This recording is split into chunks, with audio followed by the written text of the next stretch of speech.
When Mason Doyle burst through the Saturday market with his dying newborn in his arms, begging any woman to nurse her, the entire town of Redemption Falls went silent, then turned away. Every woman, every mother, every decent soul refused to touch the child of the man they called the devil's own. Except one. The woman they'd spent months calling cursed. The woman they blamed for her own baby's death. The woman whose body they mocked in whispers and whose grief they used as entertainment. The fat widow baker no one would look at was about to become the only thing standing between an innocent child and death and change two broken lives forever. If you're watching from your city tonight, drop a comment below and let me know where this story is reaching. Now settle in, because what you're about to hear is a story of redemption that'll stay with you long after the last word. The morning light struggled through the grimy window of Lydia Cole's attic room above the boarding house, casting pale squares across the rough wooden floor. She'd been awake for hours already, as she was every Saturday, her hands working the bread dough with a rhythm born of necessity rather than joy. The yeast smell filled the cramped space, mixing with the scent of her own sweat as she kneaded, shaped, and prepared the loaves that would be her only offering to a town that had decided she was worth less than nothing. Her arms ached. They always ached these days. At 24 years old, Lydia felt ancient, her body heavy with grief, and the weight the town loved to discuss in voices they didn't bother to lower. Look at the size of her, they'd say. No wonder she couldn't keep that baby alive. As if her body had betrayed her, as if God himself had looked at her flesh and found it wanting, had taken her newborn son as punishment for the sin of taking up too much space in the world. She tried not to think about James, her sweet boy who'd lived only 3 days, who'd never opened his eyes to see her face, who'd slipped away in the night while she slept, exhausted from labor and the beating her husband had given her 2 days before the birth for burning his supper. Lydia pushed the memory down, deep down where she kept all the things that would break her if she let them surface. She had bread to bake, bread to sell, rent to pay to Mrs. Hartwell, the boarding house matron who let her stay in this attic space out of what she called Christian charity. But what Lydia knew was really just the pleasure of having someone beneath her to look down upon. By the time she'd loaded her basket with the morning's baking, 8 loaves of wheat bread, a dozen rolls, and the sourdough she'd been nursing for months, the sun was high enough to make the walk to the market square uncomfortable. The dress she wore, her only decent one, was already tight across her middle and under her arms. She'd let out the seams twice since Thomas had died, since the grief had made her eat when she couldn't sleep, when the emptiness inside needed filling with something, anything, even if it was just bread and butter in the dark. The market was already bustling when she arrived, farmers and craftsmen setting up their wares, housewives moving between stalls with their shopping baskets and their easy laughter. Lydia kept her head down as she arranged her bread on the small table she'd been assigned, the one in the back corner, naturally, where the morning sun didn't reach and where polite society didn't have to see her unless they specifically came looking. "Morning, Lydia," old Martha said, setting up her herb stall next to Lydia's table. Martha was one of the few people who still spoke to her, though even that was more acknowledgement than kindness. "Morning, Martha." "Brought your sourdough, I see. That's good bread, girl. Shame about—" Martha trailed off, but Lydia knew what she wasn't saying. Shame about everything. Shame about the baby. Shame about Thomas dying 6 months later from drink and leaving her nothing but debts. Shame about her body, her grief, her very existence in this town that had already written her story and found it wantoning. The morning passed slowly. A few customers came, mostly older women who remembered her from before, who remembered when she'd been younger and smaller and married to Thomas Cole, the blacksmith's assistant. They bought her bread because it was good and cheap, but they didn't meet her eyes, they didn't chat. They took their purchases and moved away quickly, as if whatever curse they believed she carried might be catching. Lydia was counting her meager coins, barely enough for this week's rent, nothing left over for fabric or lamp oil or any of the 100 small things that made life bearable, when the commotion started at the far end of the market. The crowd parted like the Red Sea, people stepping back with gasps and mutters, and through the gap came Mason Doyle. Lydia had seen him before, of course. Everyone in Redemption Falls knew Mason Doyle, though few claimed to know him well. He was the rancher who lived 5 miles out of town, The man who came into the feed store or the bank with his hat pulled low and his jaw set hard, who never smiled, never socialized, never attended church or town functions. The man whose wife had died in childbirth just months ago, back in the spring. The man people called angry, bitter, dangerous even. He looked all of those things now as he stumbled through the market, and Lydia felt her breath catch because in his arms, wrapped in what looked like a torn shirt, was a baby. A tiny, frighteningly still baby. "Please," Mason's voice cracked across the market square, rough and desperate. "Please, someone, anyone. My daughter, she needs a wet nurse. She's dying. Please." The silence that fell was absolute. Lydia watched, frozen, as Mason Doyle, this man who'd never asked anyone for anything, who wore his isolation like armor, turned in a slow circle, holding out his child to the crowd of women surrounding him. "Mrs. Patterson, please. Mrs. Green. Anyone. I'll pay anything. Everything I have. Just please, someone feed her. She hasn't eaten in 2 days. I've tried everything. Goat's milk, sugar water, everything. She's dying." Mrs. Patterson, the banker's wife, stepped back, her hand to her chest. "Mr. Doyle, I haven't nursed a child in 10 years. My milk is long gone." "Someone then. Anyone. There must be someone." His eyes were wild now, moving from face to face, and Lydia saw what she'd never seen in Mason Doyle before, pure, undiluted terror. The terror of a man watching his child slip away and being completely powerless to stop it. "The doctor," someone called out. "Have you taken her to Doc Henderson?" "He's in Denver for the week." Mason's voice broke. "Please, she doesn't have a week. She doesn't have a day. Please." Lydia's hands had gone to her own chest without conscious thought, pressing against the ache there. Her milk had come in 3 days after James died, her body not understanding that there was no baby to feed anymore. For weeks she'd bound herself tight, enduring the pain until it finally dried up. That had been 7 months ago. 7 months of grief and emptiness and... "What about her?" Old Martha's voice cut through the silence, and Lydia's head snapped up because Martha was pointing at her. "Lydia Cole. She lost a babe not 8 months ago. She might still have milk." The laughter started immediately. Not loud, but there, cruel little snickers from the women closest to Martha's stall. "Lydia Cole?" Mrs. Hartwell's voice dripped with disdain. "You'd give that child to her? We all know what happened to her baby. Dead in the cradle.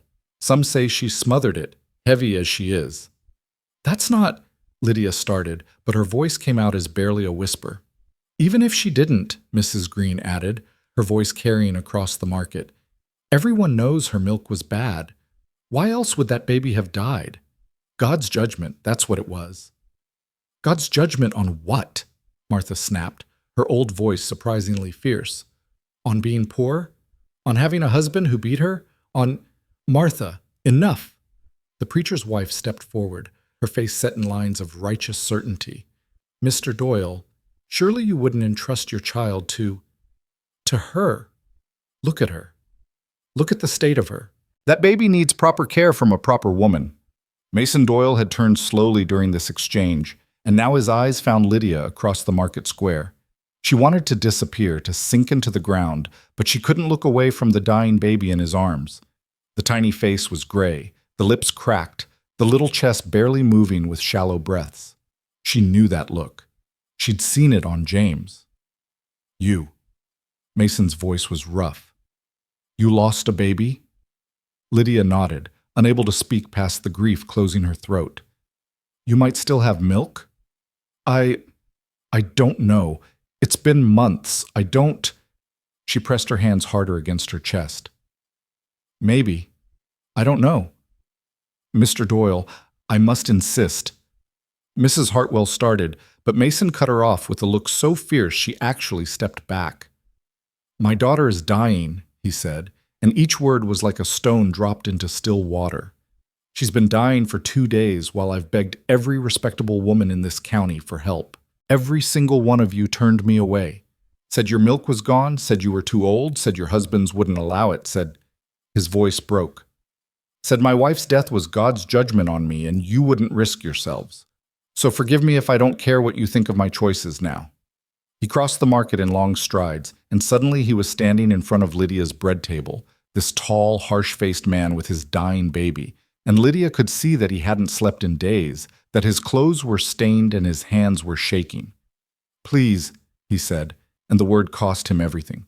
"Please, if there's any chance at all, I'll pay you. I'll pay whatever you want. I don't want your money," Lydia heard herself say.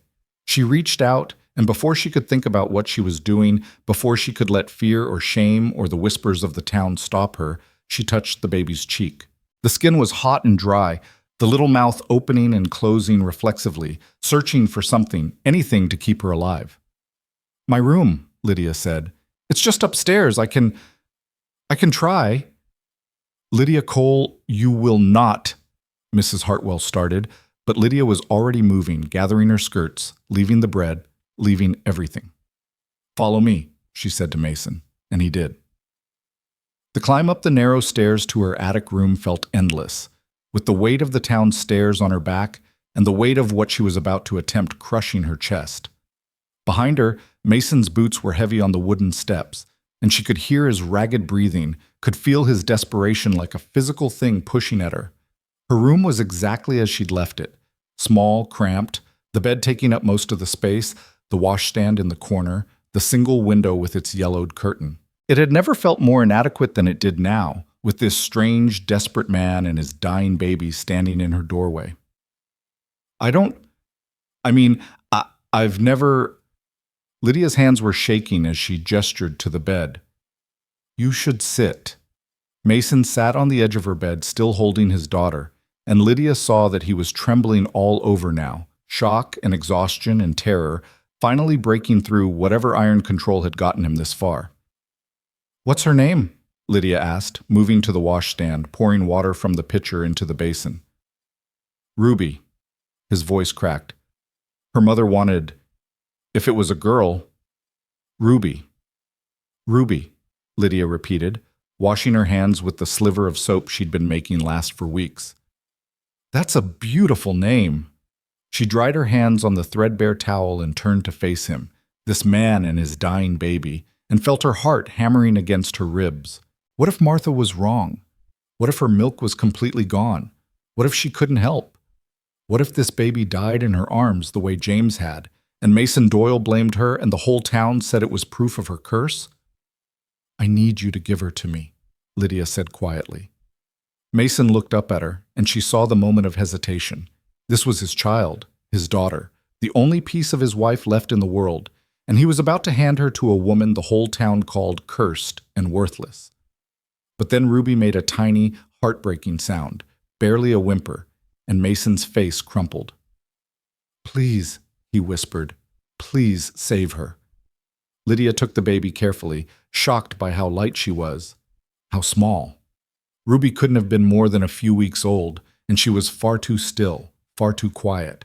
A healthy baby should be screaming with hunger after 2 days without food. The silence was terrifying. "You should..." Lydia's face burned hot. "You should turn around, or step outside." Mason stood abruptly, his back to her. "I'll be right outside the door if you need anything at all." The door closed behind him with a soft click, and Lydia was alone with Ruby. Her hands fumbled with the buttons of her dress, pulling the fabric down to expose her chemise beneath. She'd bound her chest for so long after James died, trying to stop the painful flow of milk that had no baby to feed.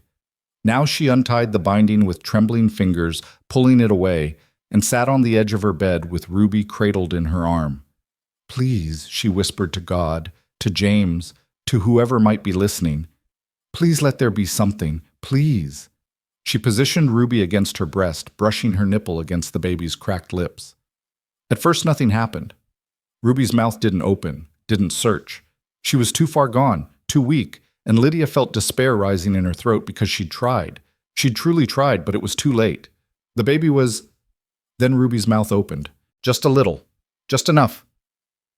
Lydia adjusted her position, helping the baby latch. And then, oh God, there was milk. Not much, and it took long seconds before the flow started, but Ruby was pulling now, weakly at first, but then stronger. And Lydia felt tears streaming down her face because there was milk. Her body remembered. Her body was doing what it had been designed to do. what it hadn't been able to do for James because he died before her milk came in properly. "That's it," Lydia whispered, stroking Ruby's hot cheek. "That's it, sweet girl. Drink. Please drink."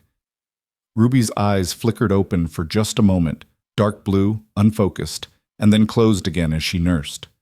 The pull was uncomfortable after so many months, almost painful, but Lydia didn't care.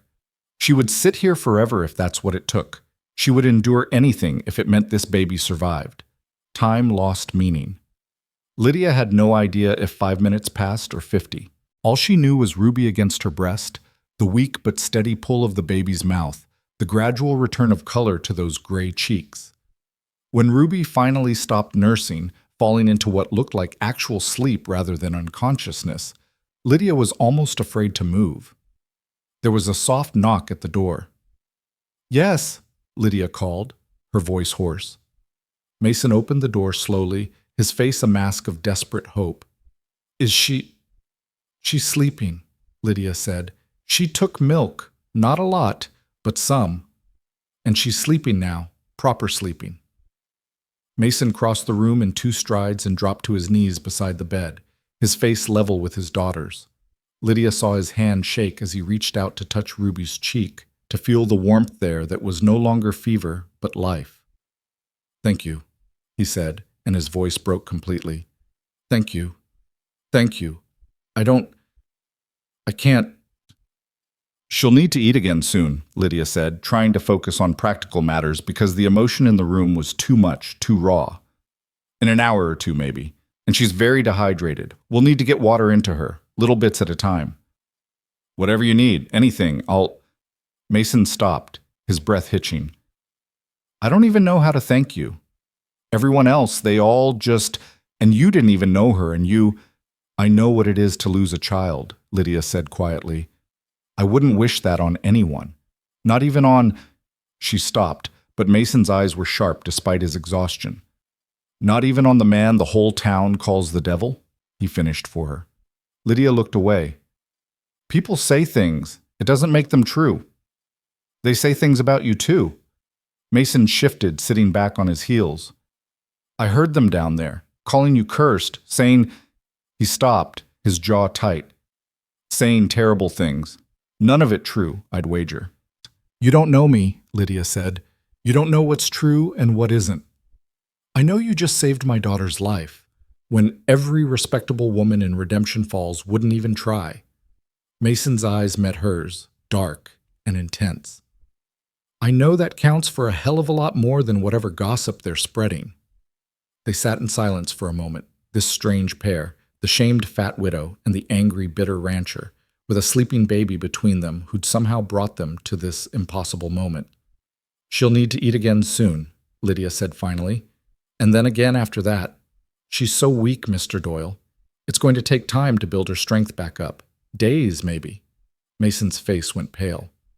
"Days? I don't know how to— Could you—" He stopped, shaking his head. "No, I'm sorry.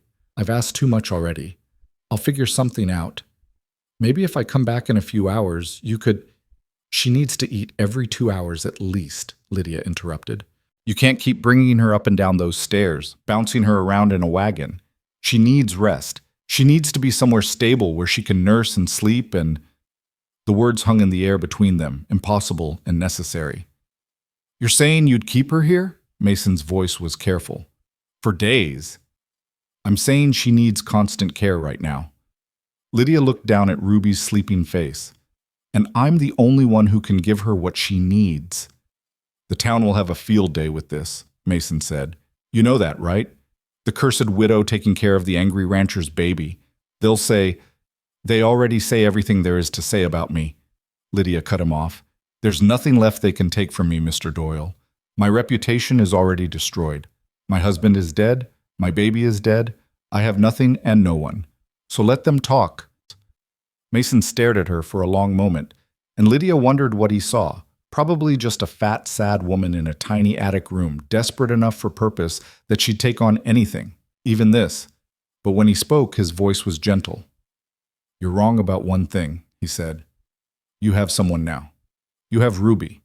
And you have my gratitude. for whatever that's worth." He paused. "I need to go back to the ranch. My animals need feeding, and I need to bring back supplies, clothes for Ruby, diapers, things she'll need. But I'll come back tonight. I'll bring you money for your trouble, and I don't want money." "Mrs. Cole, Lydia," she said, "if I'm going to be nursing your daughter, you might as well call me Lydia." "Lydia," Mason repeated, and something about the way he said her name, like it mattered, like she mattered, made her chest tight. "Then you should call me Mason. And I know you said you don't want money, but that doesn't change the fact that you need it." "I heard Mrs. Hartwell down there talking about your rent. I know you're behind."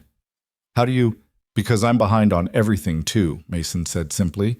"Because that's what grief does. It breaks everything, including your ability to care about the small details that keep life running. So let me help you the way you're helping me. Please."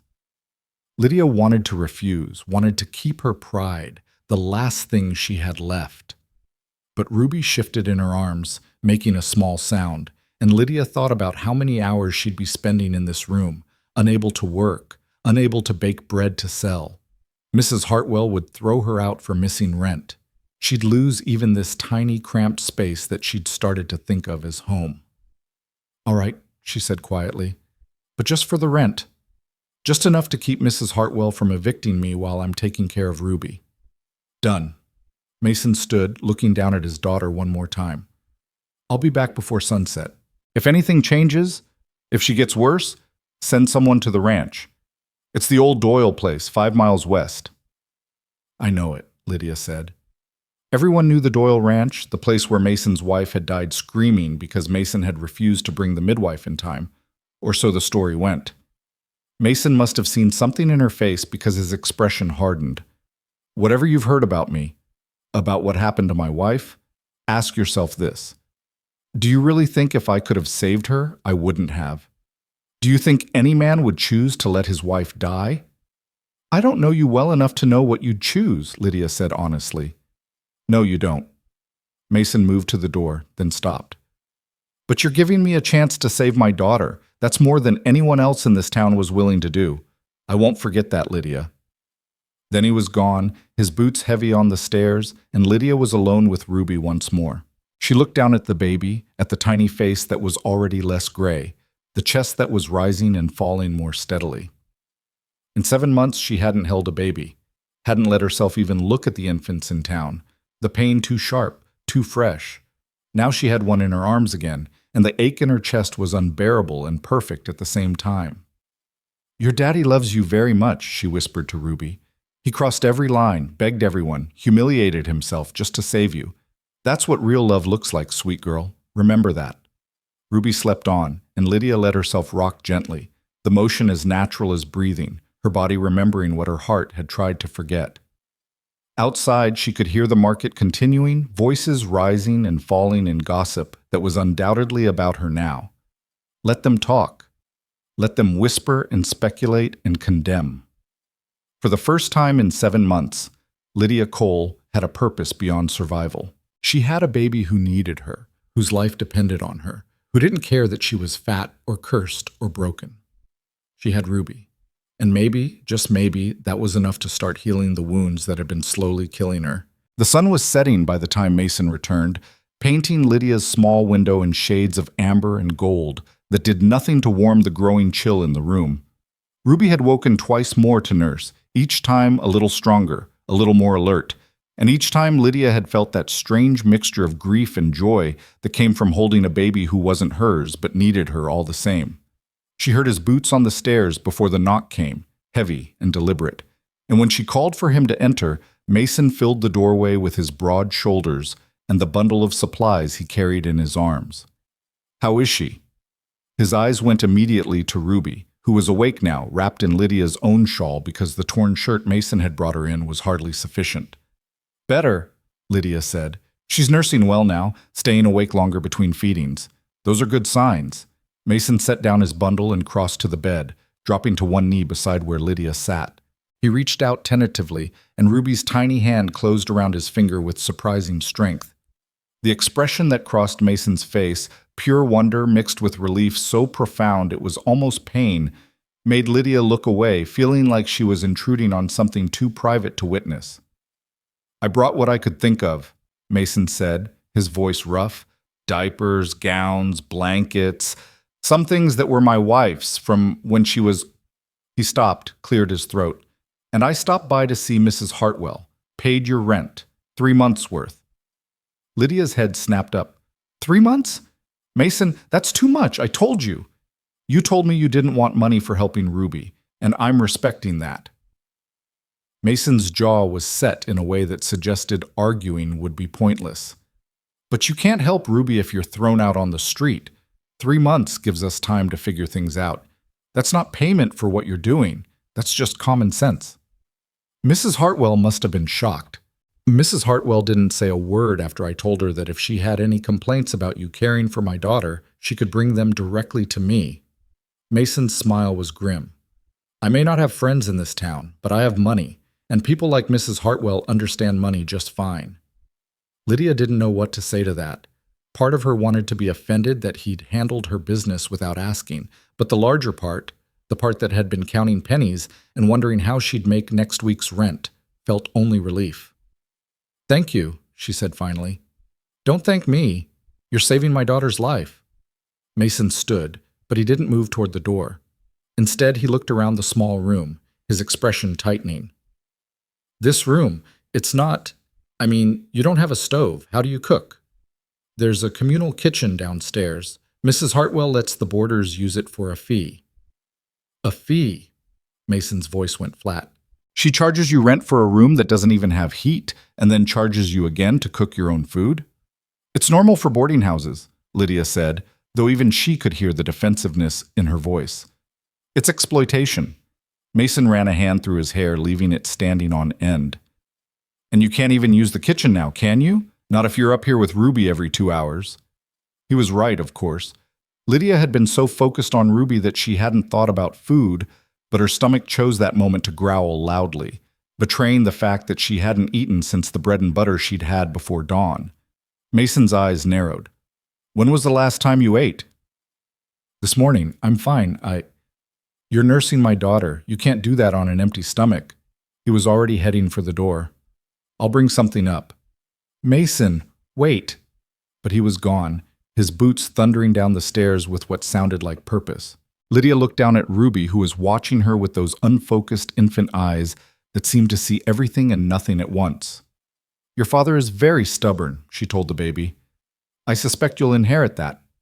Ruby made a small sound that might have been agreement or might have been the start of hunger again.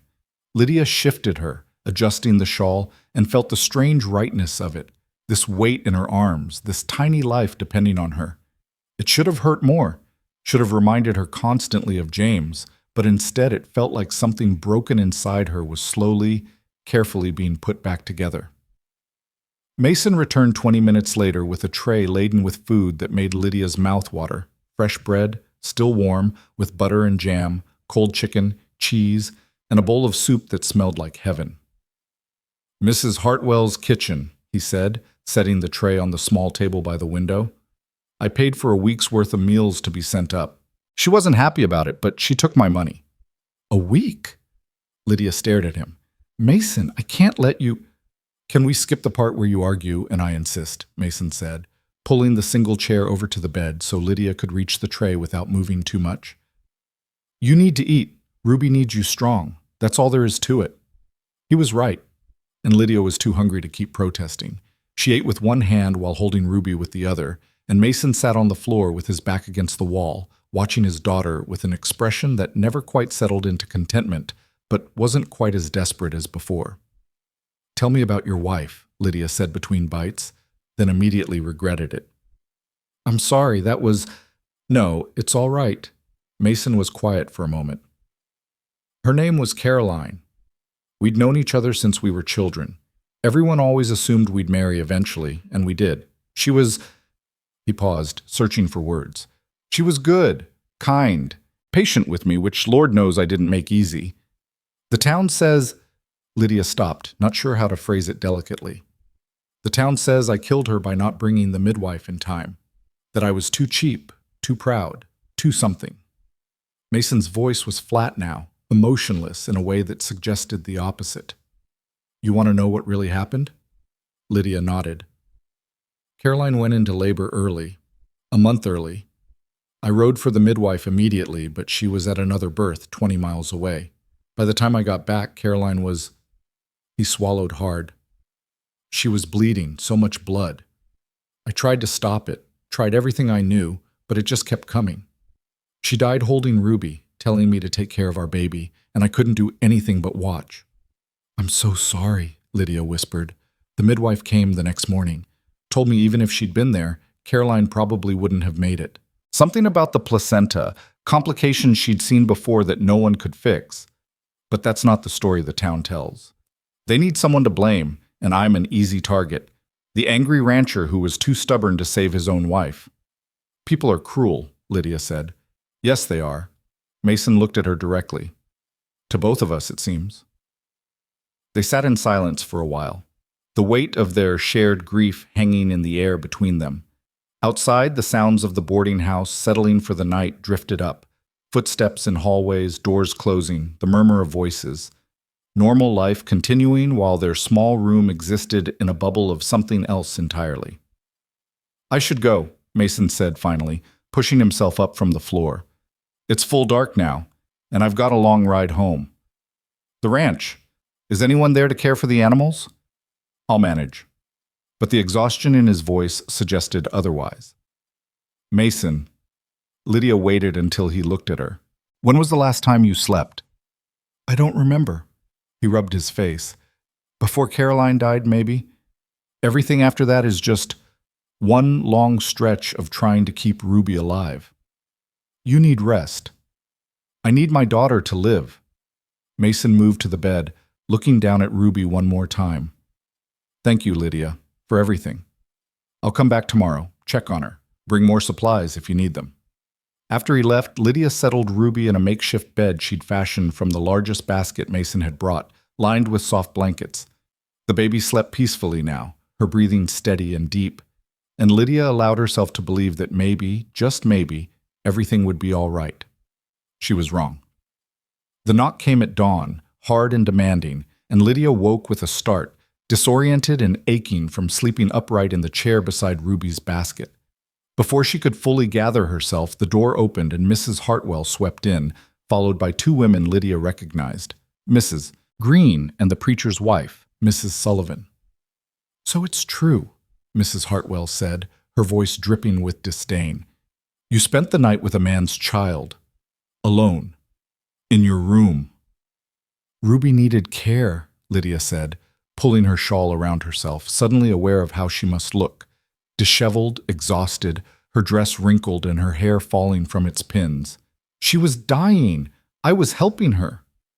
Helping yourself to Mason Doyle's money, more like, Mrs. Green said. 3 months' rent paid in advance? Everyone knows what that means. Lydia felt her face burn. It means he's paying me to care for his daughter, that's all. In your bedroom, Mrs. Sullivan's voice was cold, alone with a man, behind closed doors. What exactly did he pay you for, Lydia? How dare you? We dare, because someone has to protect what little decency this town has left. Mrs. Hartwell moved closer, looming over where Lydia sat. You're a widow, Lydia. A woman alone. You have no business entertaining men in your room regardless of the excuse. I wasn't entertaining anyone. I was saving a baby's life. And now that baby is sleeping peacefully in a basket, Mrs. Green gestured at Ruby. So your job is done. Give her back to her father and end this unseemly arrangement before it ruins what's left of your reputation. My reputation? Lydia stood slowly, anger finally burning through the shock. You all made sure I had no reputation left months ago. You've called me cursed, blamed me for my baby's death, mocked my body, treated me like I was invisible or worse. So forgive me if I don't particularly care what you think of my choices now. We're trying to help you, Mrs. Sullivan said, but her voice held no kindness. Can't you see how this looks? A woman like you, alone with Mason Doyle? People will talk. People are always talking. Lydia moved between the women and Ruby's basket, positioning herself like a shield. Let them talk. Ruby needs constant care, and I'm the only one who can give it to her. That's all that matters."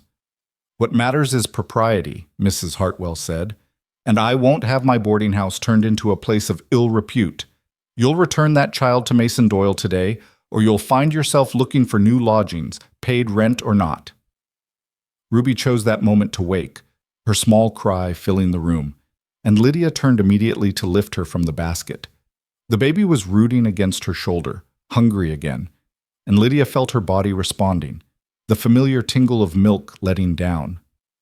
"I need to feed her," Lydia said, holding Ruby close.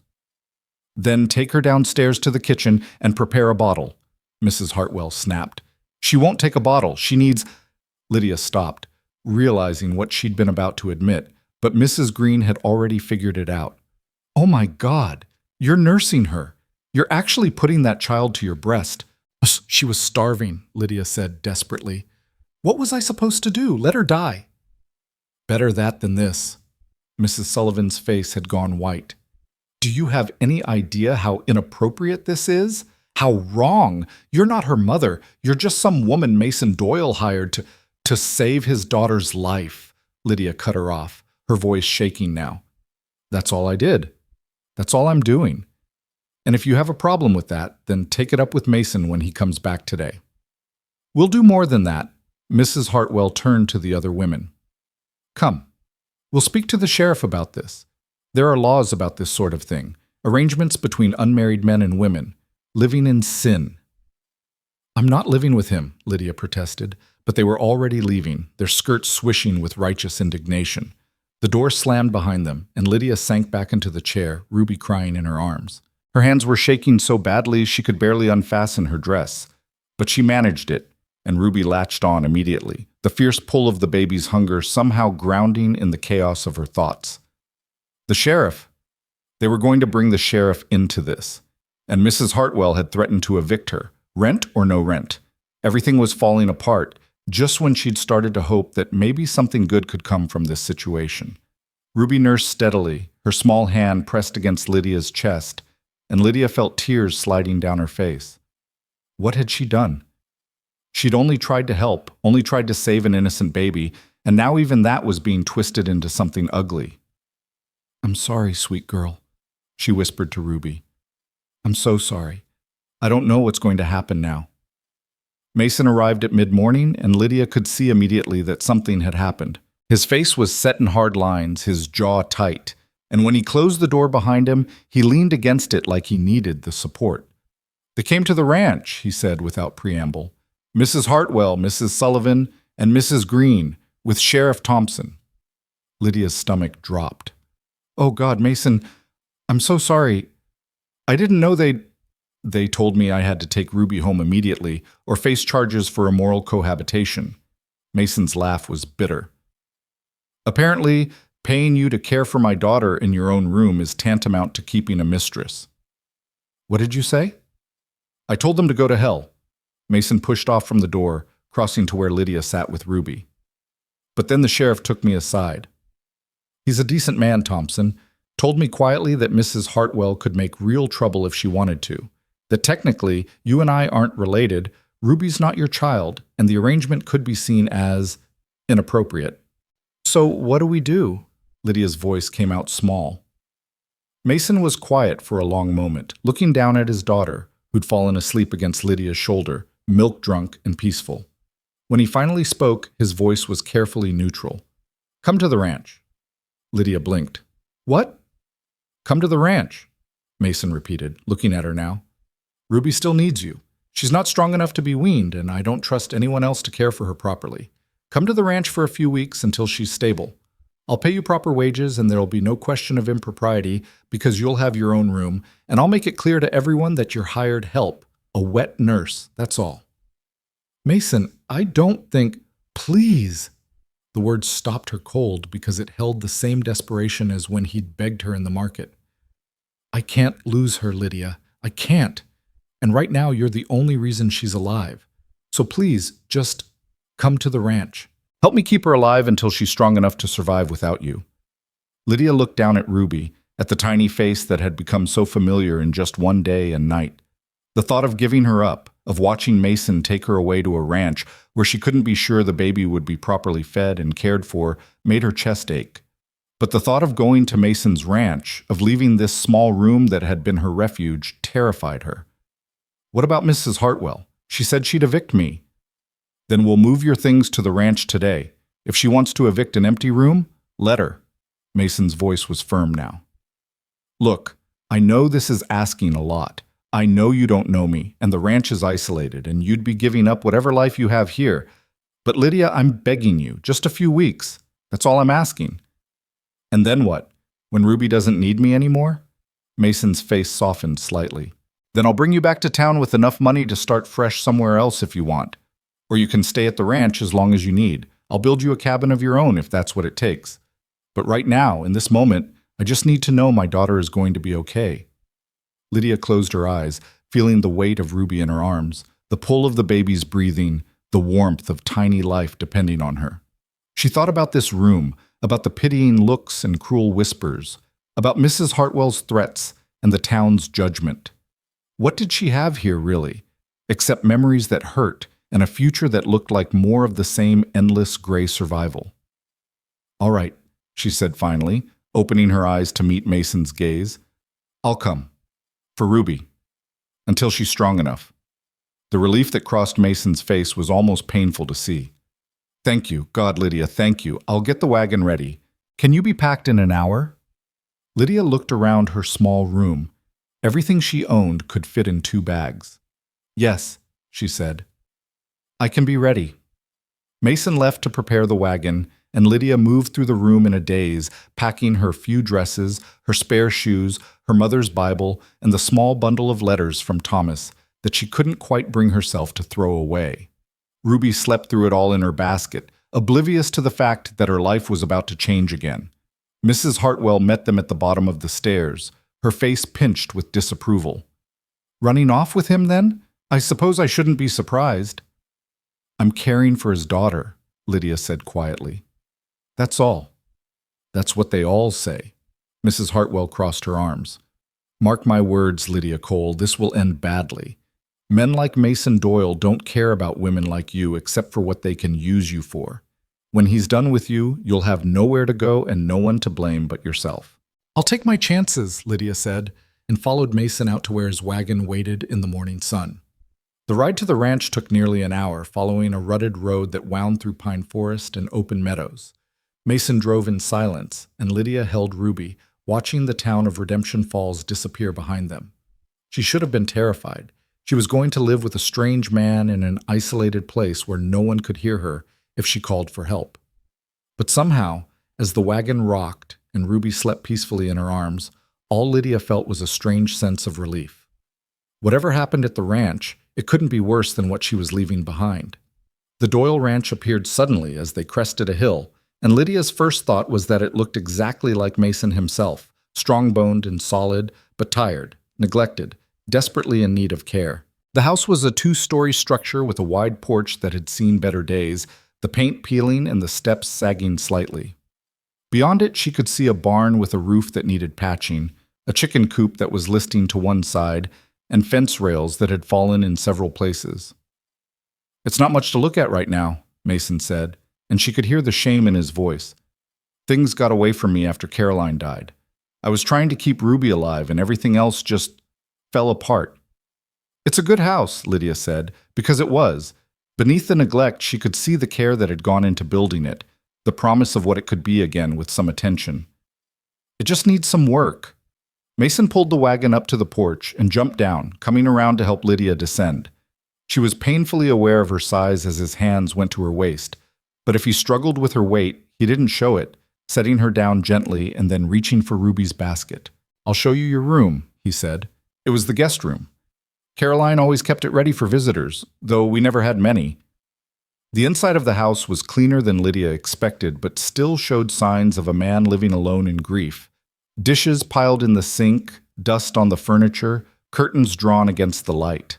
Mason led her upstairs to a room at the end of the hall, opening the door to reveal a space that was easily twice the size of her attic room at the boarding house. A real bed with a frame and what looked like a feather mattress dominated one wall.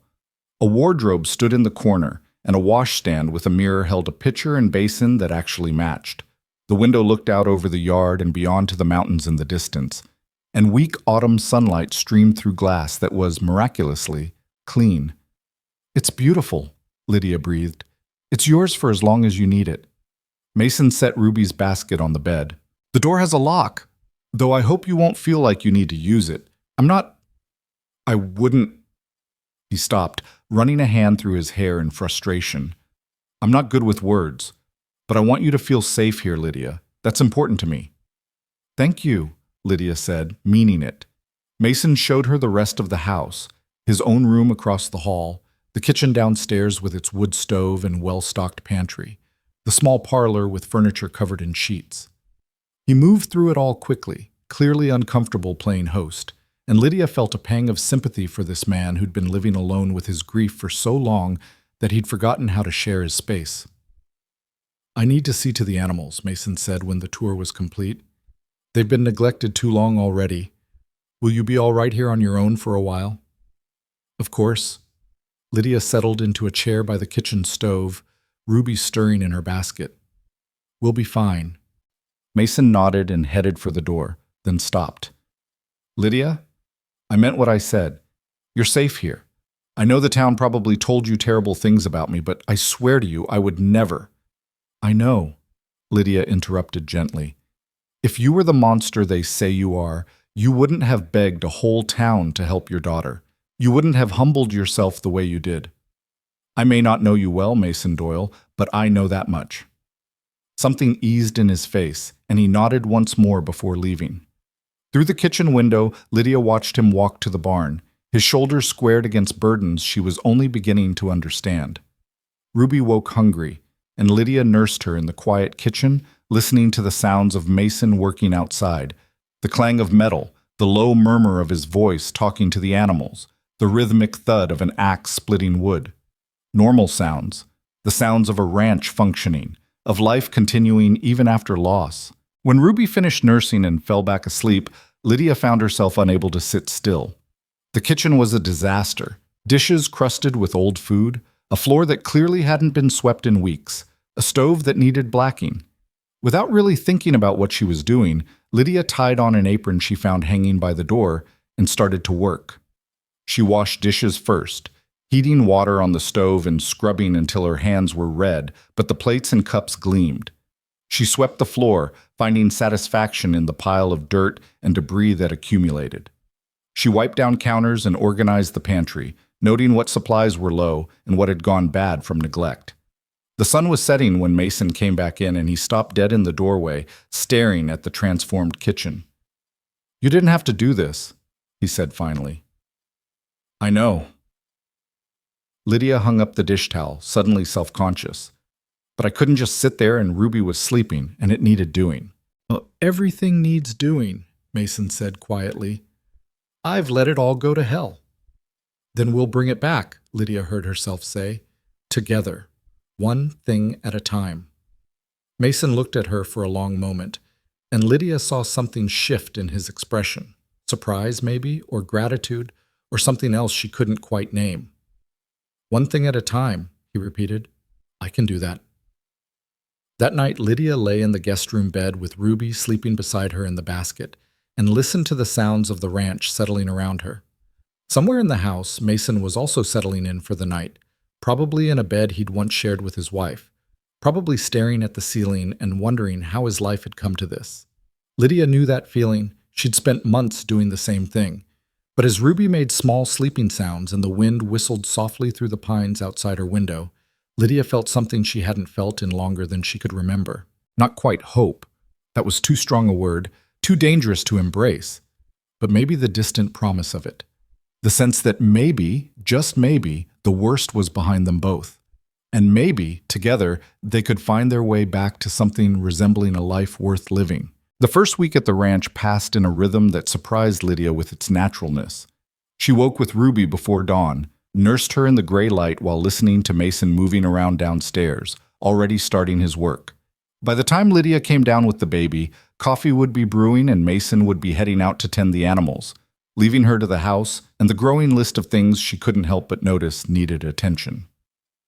The chicken coop called to her on the third morning. She'd been watching through the kitchen window as the hens pecked listlessly at bare ground, their feathers dull, their numbers fewer than a productive coop should hold.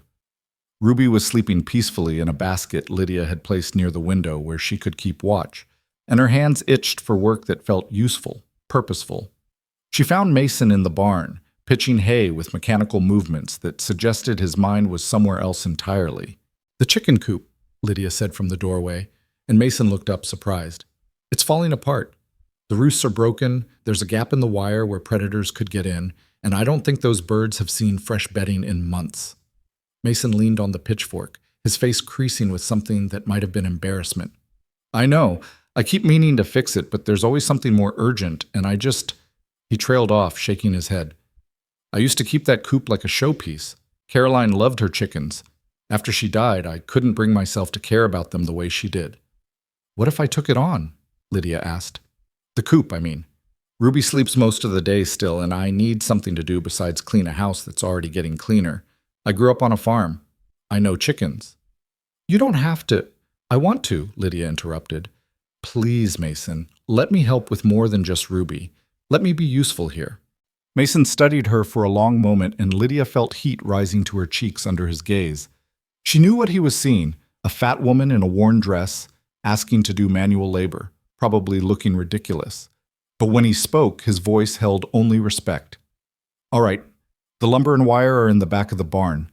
Tools are hanging on the wall. If you need anything else, just tell me and I'll get it next time I go to town." Lydia spent the afternoon dismantling the broken roosts and clearing out months of accumulated filth from the coop floor. It was hard, dirty work, and she was sweating through her dress within an hour, but it felt good. Her muscles remembered this kind of labor from her childhood, before she'd married Thomas and moved to town, before everything had gone wrong. She checked on Ruby regularly, finding the baby content to sleep or watch the world with unfocused eyes, and each time she returned to the work with renewed energy. Mason appeared at sunset, standing at the coop door and staring at what she'd accomplished.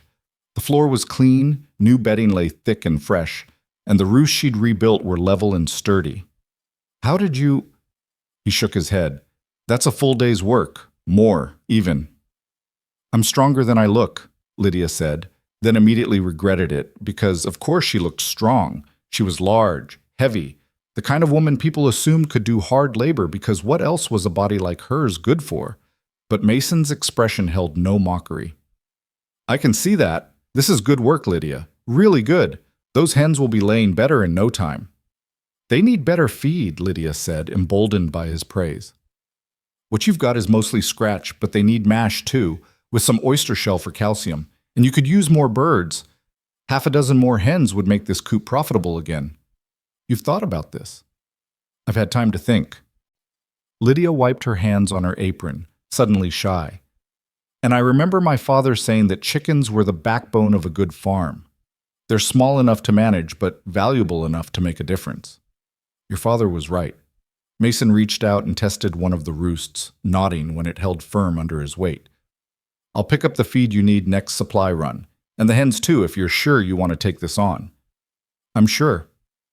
They walked back to the house together as the last light faded from the sky, and Lydia felt something shifting between them.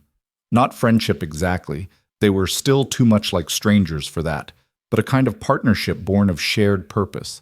They were both trying to rebuild something from the ruins grief had left, and maybe that was enough of a foundation for now. The second week brought the garden, or rather what used to be a garden and was now mostly a tangle of dead plants and encroaching weeds. Lydia could see the bones of it, though, the careful rows, the mix of vegetables and herbs, the berry bushes along the fence that just needed pruning to come back strong.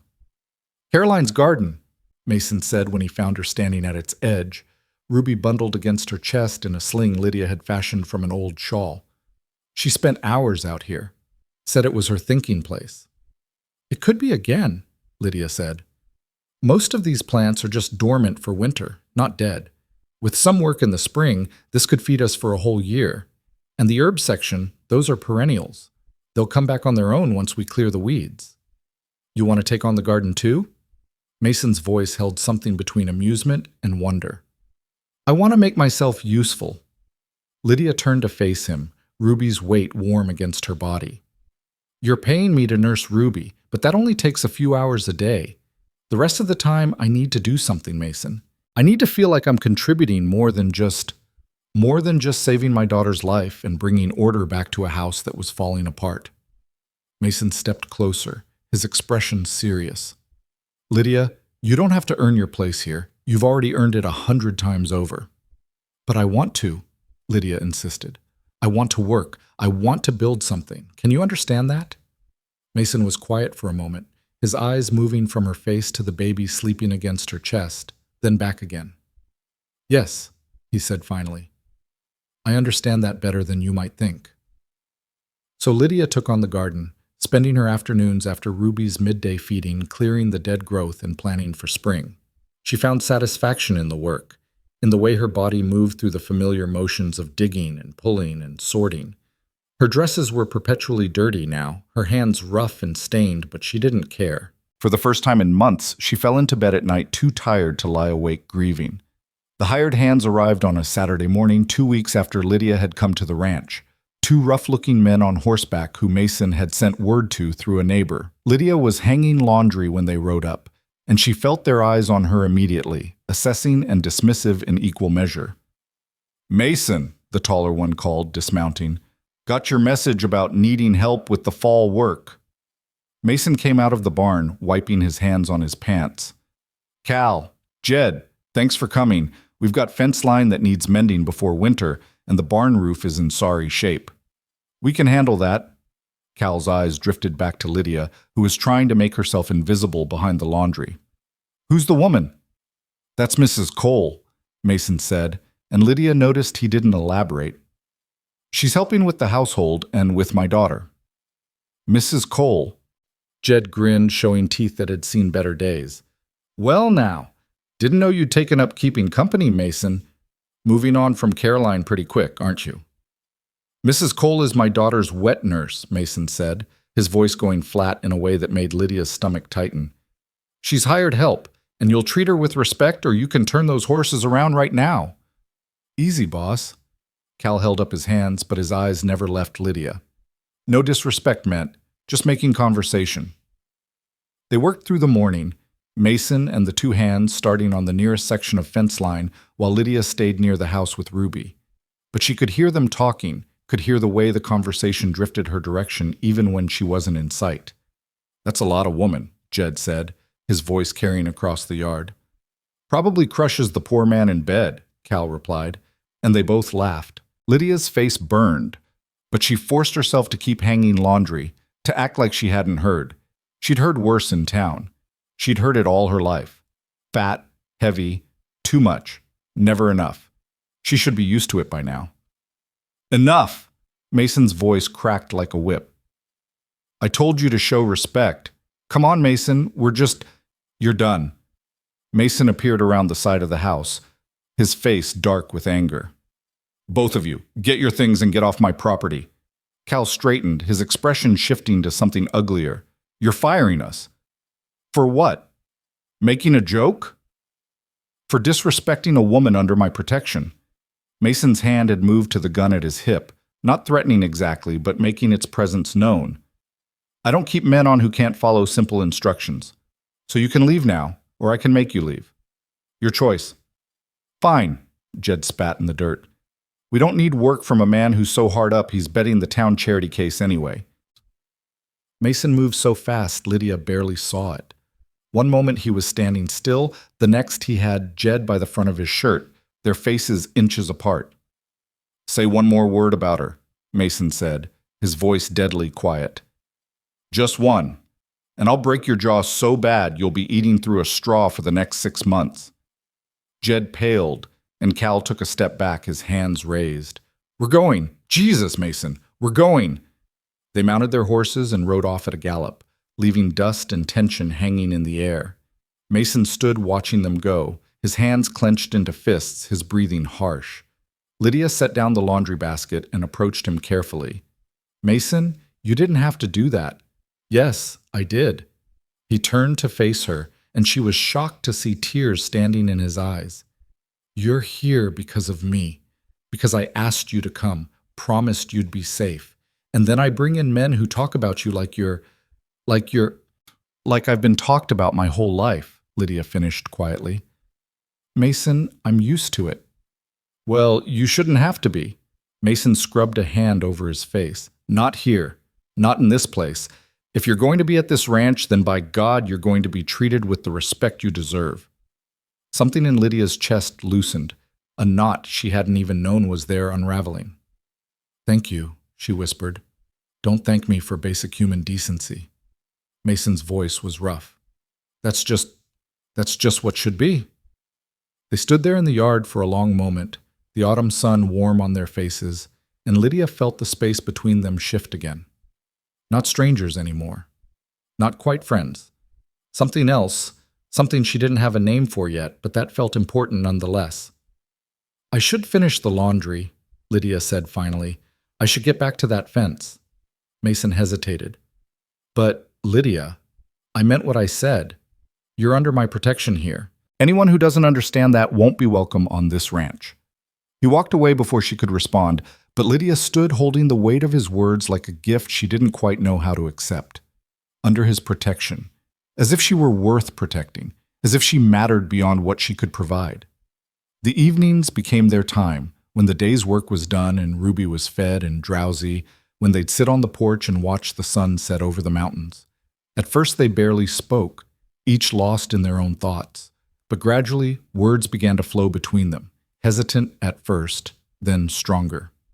Tell me about Thomas, Mason said one evening. Your husband. Lydia was quiet for so long he probably thought she wouldn't answer, but finally she found the words. He wasn't a good man.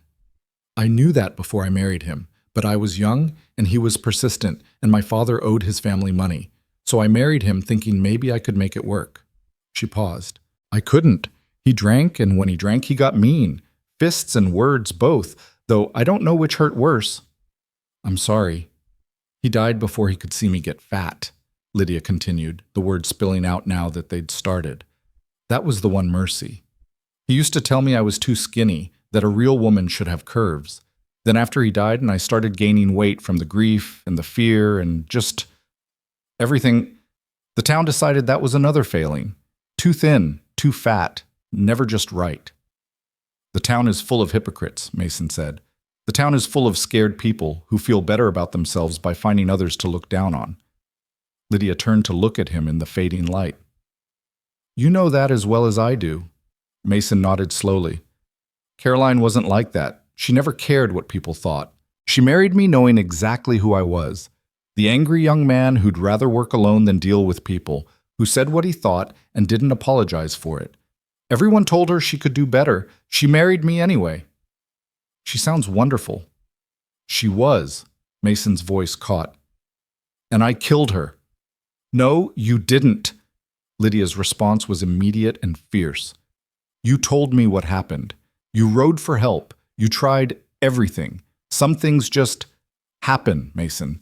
Some things are beyond our control, no matter how much we wish they weren't. You believe that?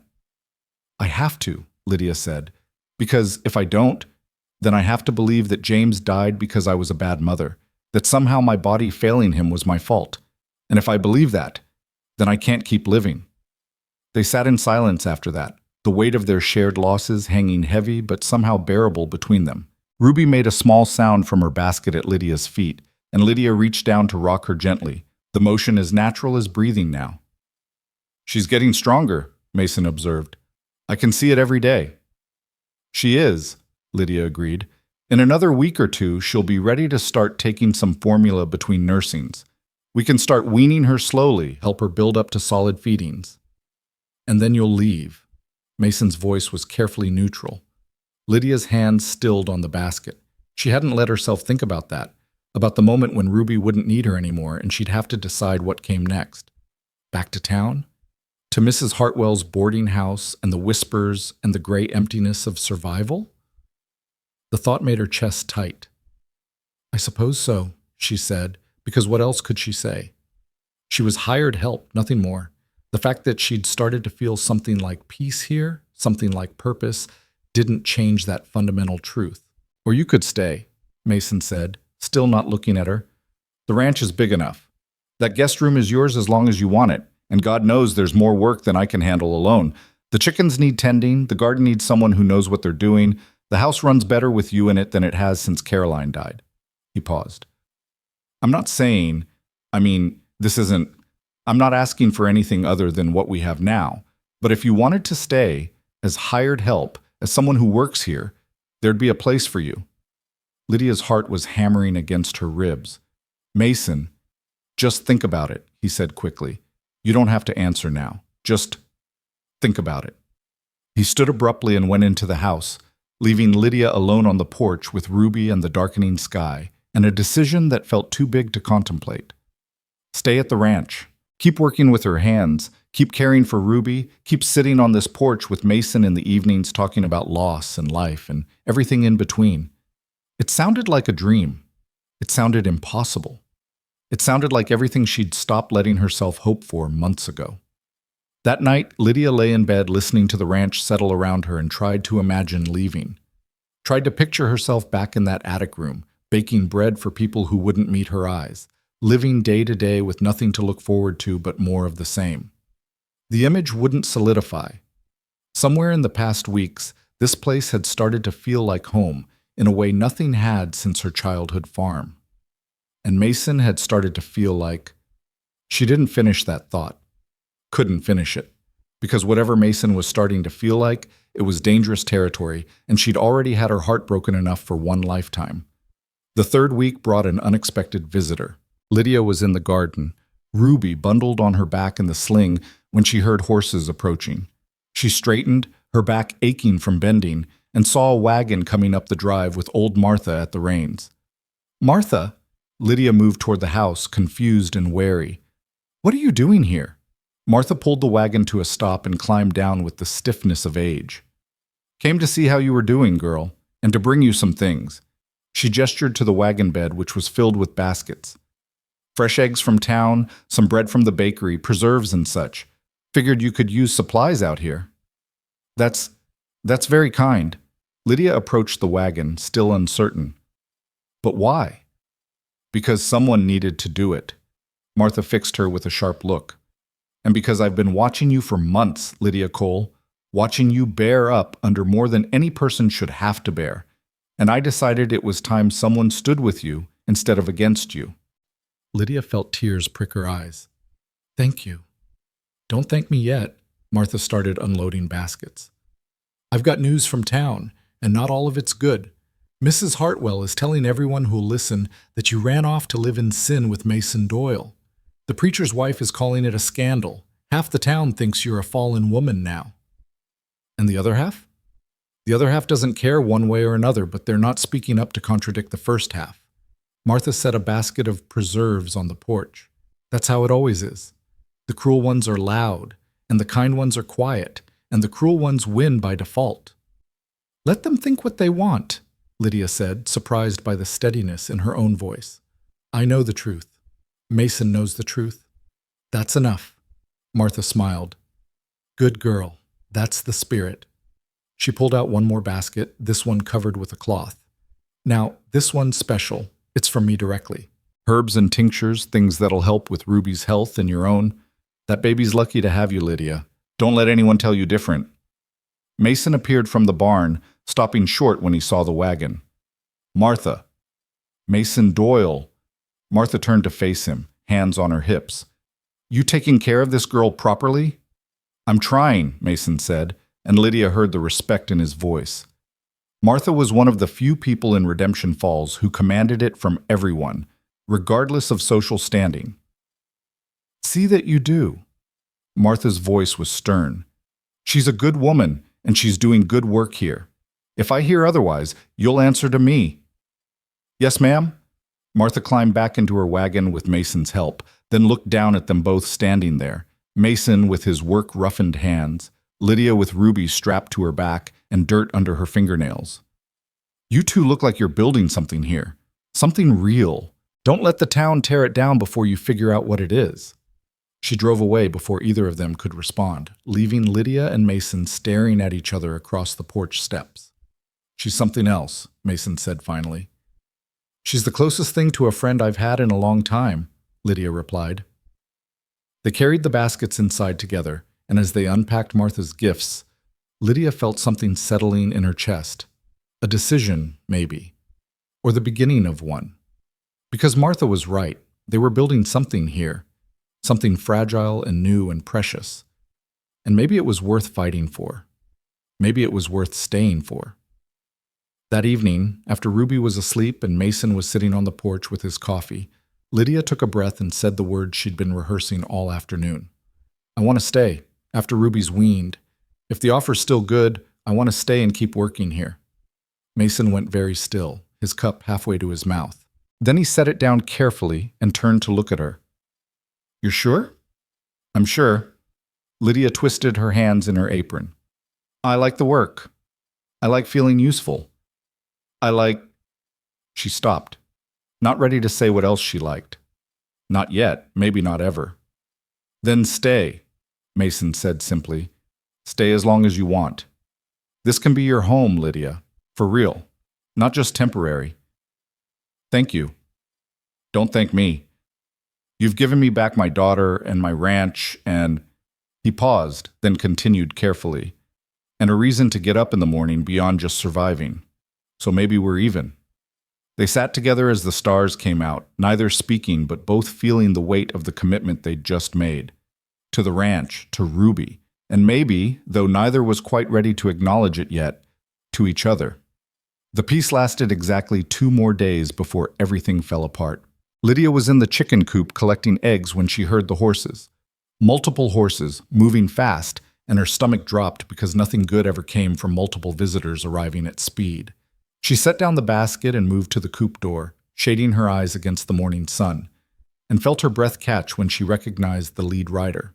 Mrs. Hartwell sat astride a mare like she was born to it, her face set in lines of righteous determination. Behind her came Mrs. Sullivan and Mrs. Green, flanked by 2 men Lydia didn't recognize at first. Then she saw the badges pinned to their vests and realized with dawning horror that one of them was Sheriff Thompson. Mason emerged from the barn at the same moment, a hammer still in his hand from whatever repair work he'd been doing. His eyes moved from the visitors to Lydia and back again, and she saw his jaw tighten. Mrs. Hartwell, he said, his voice carefully neutral. To what do I owe the pleasure? Don't play games with us, Mason Doyle.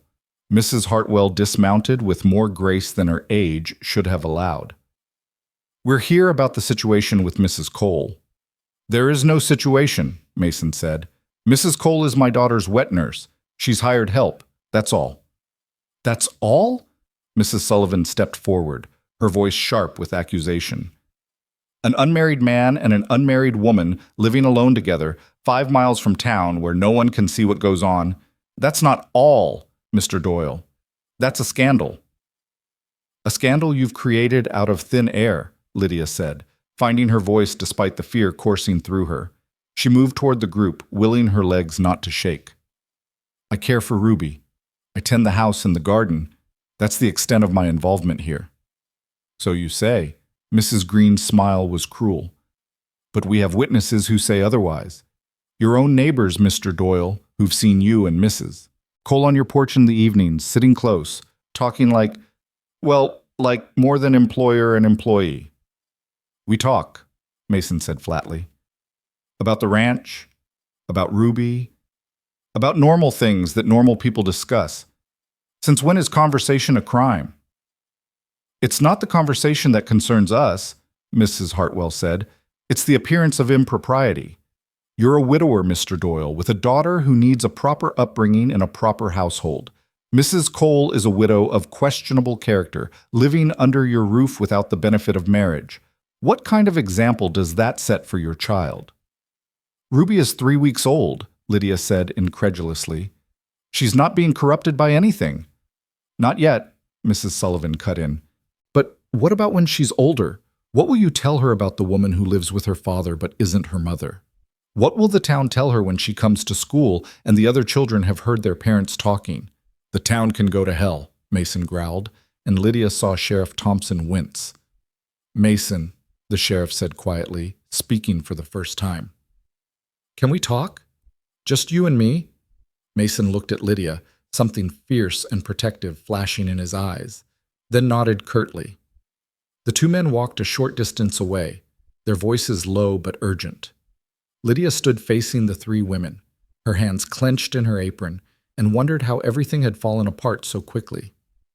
"You should leave, Lydia," Mrs. Hartwell said, her voice almost kind. "Go back to town. Find respectable work. This arrangement can only end badly for you." "I'm not leaving," Lydia said. "Ruby needs me." "Ruby needs a proper mother," Mrs. Green corrected. "Not some cursed woman playing house with a man who isn't her husband." "I'm not cursed," Lydia said, but her voice wavered because some part of her still believed it, still wondered if maybe they were right about her. "Aren't you?" Mrs. Sullivan stepped closer, her eyes hard. "Your own baby died in your care. Your husband drank himself to death trying to escape you. You've brought nothing but tragedy to everyone around you, and now you're attaching yourself to Mason Doyle and his innocent daughter. Can't you see your poison, Lydia? Can't you see you need to leave before you destroy them too?" The words hit like physical blows, each one landing in the soft places where Lydia's doubts lived. What if they were right? What if she was cursed? What if her presence here was hurting Mason and Ruby instead of helping them? What if... "That's enough." Mason's voice cut through her spiral, sharp and deadly. He'd returned with the sheriff, and his face was darker than Lydia had ever seen it. "Sheriff Thompson has explained the situation, and I understand your concerns, so let me be very clear about something." He moved to stand beside Lydia, close enough that their shoulders nearly touched, and Lydia felt the solid warmth of him like an anchor in a storm. "Mrs. Cole saved my daughter's life when every respectable woman in Redemption Falls turned her back on us. She came to this ranch because Ruby needed her, and she stayed because I asked her to. She works harder than any person I've ever met. She's brought order back to a house that was falling apart, and she's done it all while caring for an infant who would be dead right now without her. So if you have a problem with her being here, then you have a problem with me keeping my daughter alive. And you can take that up with God on Judgment Day, because I don't give a damn what you think." "Mason," Mrs. Hartwell started, but Mason wasn't finished. "I'm not done. You call her cursed? You blame her for her baby's death? That child died because babies sometimes die, not because his mother was anything less than devoted to him. And her husband drank himself to death because he was a mean drunk who beat his wife, not because she drove him to it. But it's easier to blame her, isn't it? Easier to point at a woman who's already hurting and make her the villain in your small-minded stories than to look at the actual problems right in front of you." "Mr. Doyle," Sheriff Thompson interjected carefully, "no one's saying Mrs. Cole is a bad person, but the law is clear about unmarried cohabitation. If you continue this arrangement, I'll have no choice but to bring charges. It's for the child's protection as much as anything." "Charges?" Mason laughed, but there was no humor in it. "You'd charge me for keeping my daughter alive. That's what this comes down to." "We're giving you a choice," Mrs. Sullivan said. "Send Mrs. Cole away and find proper help, or face the consequences of your actions. Or," Mrs. Hartwell added, her voice taking on a speculative tone, "you could marry her." The silence that fell was absolute. Lydia felt the words hit her chest like a stone, felt the air leave her lungs in a rush.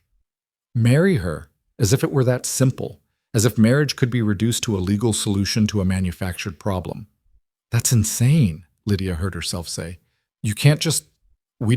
It solves everything," Mrs. Green said, warming to the idea. "The child would have a mother, the arrangement would be legal, and Mrs. Cole would have the protection of marriage. It's the obvious solution." "The obvious solution to a problem you created," Mason said, his voice tight with barely controlled rage. "You come to my ranch, threaten the woman who saved my daughter, and then suggest I marry her to fix it? That's not protection. That's blackmail."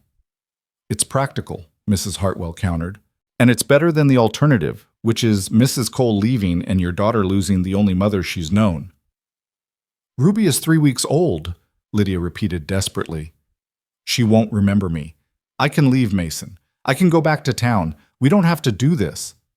Mason turned to look at her, and Lydia saw something raw and frightened in his eyes. "Is that what you want? To leave?" "I want..." Lydia stopped, because what did she want? To stay at the ranch, yes. To keep caring for Ruby, absolutely. To wake up every morning to work that mattered, and evenings on the porch watching the sunset with Mason beside her, talking about everything and nothing until the stars came out. But marriage? Marriage to a man she barely knew, forced on them both by a town that had already decided she was worthless? That wasn't what she wanted. That wasn't how it was supposed to happen. I don't want you to have to marry me just to keep me here, Lydia said quietly. And I don't want you to have to marry me to avoid being run out of town, Mason replied. But if those are our choices... There has to be another way, Lydia insisted. There isn't, Sheriff Thompson said, sounding genuinely regretful. I'm sorry, but the law is what it is. Either Mrs. Cole leaves or you marry her, or I have to start legal proceedings. Those are the only options. Mason turned away from them all, his hands clenching and unclenching at his sides. Lydia watched him struggle with something, saw the tension in his shoulders and the rigid set of his spine, and felt her heart breaking because this wasn't fair to either of them. They'd built something fragile and good here, and now these women were twisting it into something ugly, forcing a choice that neither of them wanted to make. Give us a minute, Mason said finally. Alone. We'll wait by the horses, Mrs. Hartwell said, looking satisfied in a way that made Lydia want to scream. When they were alone, Mason turned to face her, and Lydia saw exhaustion written in every line of his face. I'm sorry, he said. I'm so sorry, Lydia. I brought you here to help Ruby, and now they're using it against you, against both of us. It's not your fault, isn't it? I knew what the town was like. I knew they'd talk. I just didn't think they'd take it this far. He ran a hand through his hair. I can't let them force you into anything. If you want to leave, I'll figure something out with Ruby. I'll find another wet nurse, or I'll try formula again, or I'll... Ruby's thriving now, Lydia interrupted. Changing her care could set her back. She needs stability, Mason. She needs consistency. And you need freedom to make your own choices. Mason stepped closer, his voice dropping. I won't trap you into marriage because the town demands it. That's not how I want this to happen. This. The word hung in the air between them, loaded with meaning neither of them had acknowledged until now. This thing growing between them, this connection that had started as necessity and become something more without either of them quite noticing when it happened. How do you want it to happen? Lydia asked, barely breathing. Mason's eyes met hers, dark and intense. I want time. I want to court you properly, if you'd let me. I want to know what this could be without the town forcing our hand. I want... He stopped, shook his head. It doesn't matter what I want. What do you want, Lydia? Lydia looked at him, this man who'd defended her to the town, who'd fired workers for disrespecting her, who sat with her in the evenings and shared his grief like it was something precious. This man who'd given her work that mattered, and a home that felt real, and a purpose beyond just surviving. And she realized with startling clarity that what she wanted was him. All of him. The anger and the grief and the slow-growing hope. The quiet mornings and the harder conversations and the moments when their hands brushed over Ruby's sleeping form and neither of them pulled away. I want to stay, she said. Whatever that means. However it has to happen. I want to stay, Mason. Even if it means marrying me? Being tied to the angry widower that the whole town talks about? Even then, Lydia felt tears sliding down her cheeks. Because you're not what they say you are. You're good and kind, and you're trying so hard to do right by your daughter. And She stopped, not quite brave enough to finish the sentence. You what? Mason's voice was barely a whisper. I care about you, Lydia said. More than I should, probably. More than is wise. But I do, and if marriage is what it takes to keep Ruby safe and keep building what we've started here, then I'll do it. I'll marry you, Mason Doyle, and I won't regret it.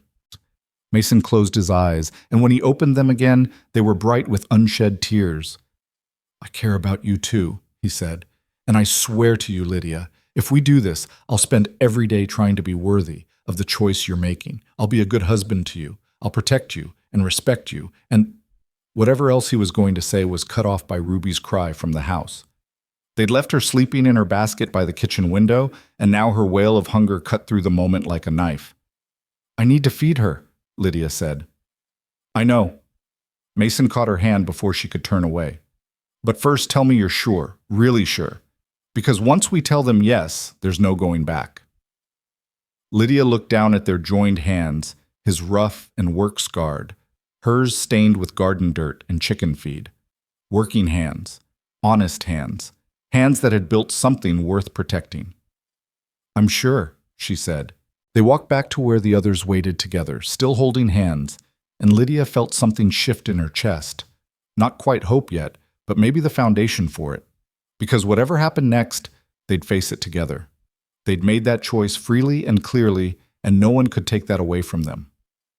We'll marry, Mason announced to the assembled group. As soon as it can be arranged. Mrs. Hartwell's face split in a smile that looked more like triumph than joy. Excellent. The right decision, Mr. Doyle. You'll see, this is for the best. We'll marry on our terms, Mason continued, his voice hardening. No big ceremony, no town involvement, just the legal minimum required. And after that, I expect you all to leave us alone. Consider your mission of moral salvation complete. Now, Mason, Mrs. Sullivan started, but Sheriff Thompson cut her off. That sounds fair to me. I'll make the arrangements. We can do it at the courthouse in 3 days. That enough time? More than enough, Mason said. The women left, still talking among themselves about flowers and witnesses and other details that made Lydia's head spin. Sheriff Thompson lingered behind, and when the others were out of earshot, he turned to Mason with an apologetic expression.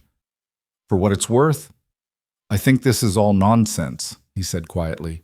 You're both adults, and what you do on your own property is your business. But the law is the law, and those women have influence in town. I'm sorry it came to this. But not sorry enough to stand up to them, Mason said. No, Thompson admitted. Not that sorry. I've got a wife and daughters who live in that town, and I need to keep the peace. Sometimes that means making compromises I'm not proud of. He tipped his hat to Lydia. Ma'am, I hope you'll be happy here. And for what it's worth, I think you're good for him. The ranch looks better than it has in months. He rode away, leaving Mason and Lydia standing in the yard with the morning sun climbing higher and Ruby's cries growing more insistent from the house. I should feed her, Lydia said again. Yes. But Mason didn't let go of her hand. Lydia, I meant what I said. I'll be good to you, I promise. I know. Lydia squeezed his hand once, then released it and hurried toward the house. Ruby was red-faced and furious by the time Lydia reached her, and the familiar routine of settling into the chair and helping the baby latch brought a strange sense of normalcy after the chaos of the morning. Lydia looked down at Ruby's face, watching the way her features relaxed as she nursed, and tried to process what had just happened. She was going to marry Mason Doyle. In 3 days, she'd be Mrs. Mason Doyle, wife to the angry widower, mother to the baby she'd saved. It wasn't how she'd imagined it happening, wasn't the romance of novels or even the practical arrangement her first marriage had been. This was something else entirely, a partnership forced into the open before it was ready, a commitment made under pressure, but not, she thought, without genuine feeling beneath it. Mason appeared in the doorway, watching her with an expression she couldn't quite read. You don't have to stand there, Lydia said softly. Come in. He entered slowly, settling into the chair across from her, and they sat in silence while Ruby nursed. Finally, Mason spoke. I never thought I'd marry again. After Caroline, I thought that part of my life was over, that I'd just raise Ruby alone and that would be enough. And now? Now I think maybe I was wrong. Mason leaned forward, his elbows on his knees. Not about Caroline. I loved her, and I always will. But about being alone, about thinking I didn't deserve anything more than just surviving. He paused. You've shown me something different, Lydia. You've shown me that maybe there's still life worth living after loss. You've shown me that too, Lydia admitted. These past weeks, working here, caring for Ruby, sitting with you in the evenings. It's the first time since James died that I felt like maybe I could be more than just broken. You were never broken, Mason said fiercely. Hurt. Yes, grieving, absolutely, but not broken, Lydia. Never that. I felt broken. Lydia looked down at Ruby, who'd fallen asleep mid-nursing, her mouth slack and milk-drunk. I still feel it sometimes. The weight of everything I lost, everything I failed at. But here, working with my hands, caring for this little one, building something with you. It feels like maybe I'm putting myself back together, piece by piece. We're putting each other back together, Mason said. That's what this is. Two broken people helping each other heal. Is that enough of a foundation for a marriage? I don't know, Mason said honestly, but it's more than a lot of marriages start with. And Lydia, I want you to know, even though they forced our hand with the timing, this isn't just obligation for me. I wasn't lying when I said I care about you. I do. More than I probably should after such a short time. More than makes sense. But I do. Lydia felt warmth spreading through her chest, something like hope but stronger, more solid. I care about you too. Enough that I want to try. Enough that I think maybe we could build something real here, if we're both willing to work at it. Then that's what we'll do. Mason stood, crossing to where she sat, and carefully lifted the sleeping Ruby from her arms. We'll get married on Friday. We'll keep building this ranch and raising this baby and figuring out what this is between us. And we'll do it our way, not the town's way. Agreed? Agreed, Lydia said. Mason carried Ruby upstairs to the nursery they'd set up in the spare room next to Lydia's, and Lydia followed, watching as he laid the baby gently in the crib he'd assembled just last week. They stood side by side looking down at her, this tiny person who'd brought them together, who'd forced them both to keep living when grief might have consumed them otherwise. She's going to grow up knowing you saved her life, Mason said quietly. She's going to call you Mama and think of you that way because you are her mother in every way that matters. Caroline gave her life, but you gave her a future. Don't ever forget that. I won't, Lydia whispered. They went back downstairs together, and the rest of the day passed in a strange kind of normalcy. Mason worked on repairing the barn roof while Lydia tended the garden and prepared supper. Ruby woke twice more to nurse, each time falling back asleep peacefully, and by evening they'd settled into their usual spot on the porch, watching the sunset. 3 days, Mason said, breaking the comfortable silence. Are you nervous? Terrified, Lydia admitted, but not of marrying you, of what comes after, of trying to be a wife again when I failed so badly at it the first time. You didn't fail, Mason said firmly. Thomas failed you. There's a difference. Maybe. Lydia twisted her hands in her lap. But marriage is still frightening. The vulnerability of it. The permanence. We don't have to... Mason stopped, started again. What I mean is, this can be whatever we need it to be. If you need time before it becomes a real marriage in all ways, I'll give you that time. There's no rush, Lydia. We'll figure it out as we go. Lydia turned to look at him, this man who kept surprising her with his gentleness despite the hard edges everyone else saw. Thank you, she said. For understanding? For not pushing. I'm not that kind of man, Mason said. Never have been, never will be. You'll be my wife, but that means partnership to me, not ownership. Your choices are your own, always. They sat in silence after that, watching the stars come out, and Lydia felt something settle in her bones. Fear, yes, but also determination. They would make this work. They would build a marriage on the foundation they'd already laid, respect, shared purpose, growing affection. It might not be the romance of storybooks, but it would be real. It would be theirs. And maybe, just maybe, that would be enough. The morning of the wedding dawned cold and clear, the kind of autumn day that promised winter wasn't far behind. Lydia woke before sunrise, her stomach churning with nerves, and lay in bed listening to the ranch wake around her. Mason's boots on the stairs, Ruby's small sounds from the nursery, the creak of the house settling. In a few hours, these sounds would still be part of her daily life, but everything would be different. She would be a wife again. Mrs. Mason Doyle. The thought made her pull the blankets up to her chin, suddenly wanting to hide from the enormity of what was about to happen. But Ruby's cry wouldn't let her hide for long, and Lydia rose to nurse the baby in the pre-dawn dimness, finding comfort in the familiar routine. Ruby was stronger now, her grip fierce when she latched, her eyes more focused when they opened to look at Lydia's face.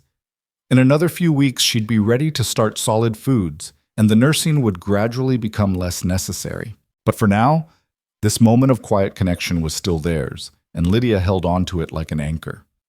Mason was making coffee when Lydia came downstairs with Ruby bundled against her shoulder. He looked up, and Lydia saw her own nervousness reflected in his face. "Couldn't sleep either?" she asked. "Not much." Mason poured 2 cups of coffee, adding milk to Lydia's the way he'd learned she liked it. The small gesture of care made her throat tight. "Lydia, we don't have to do this today. We could wait, or we could tell them all to go to hell and face whatever consequences come."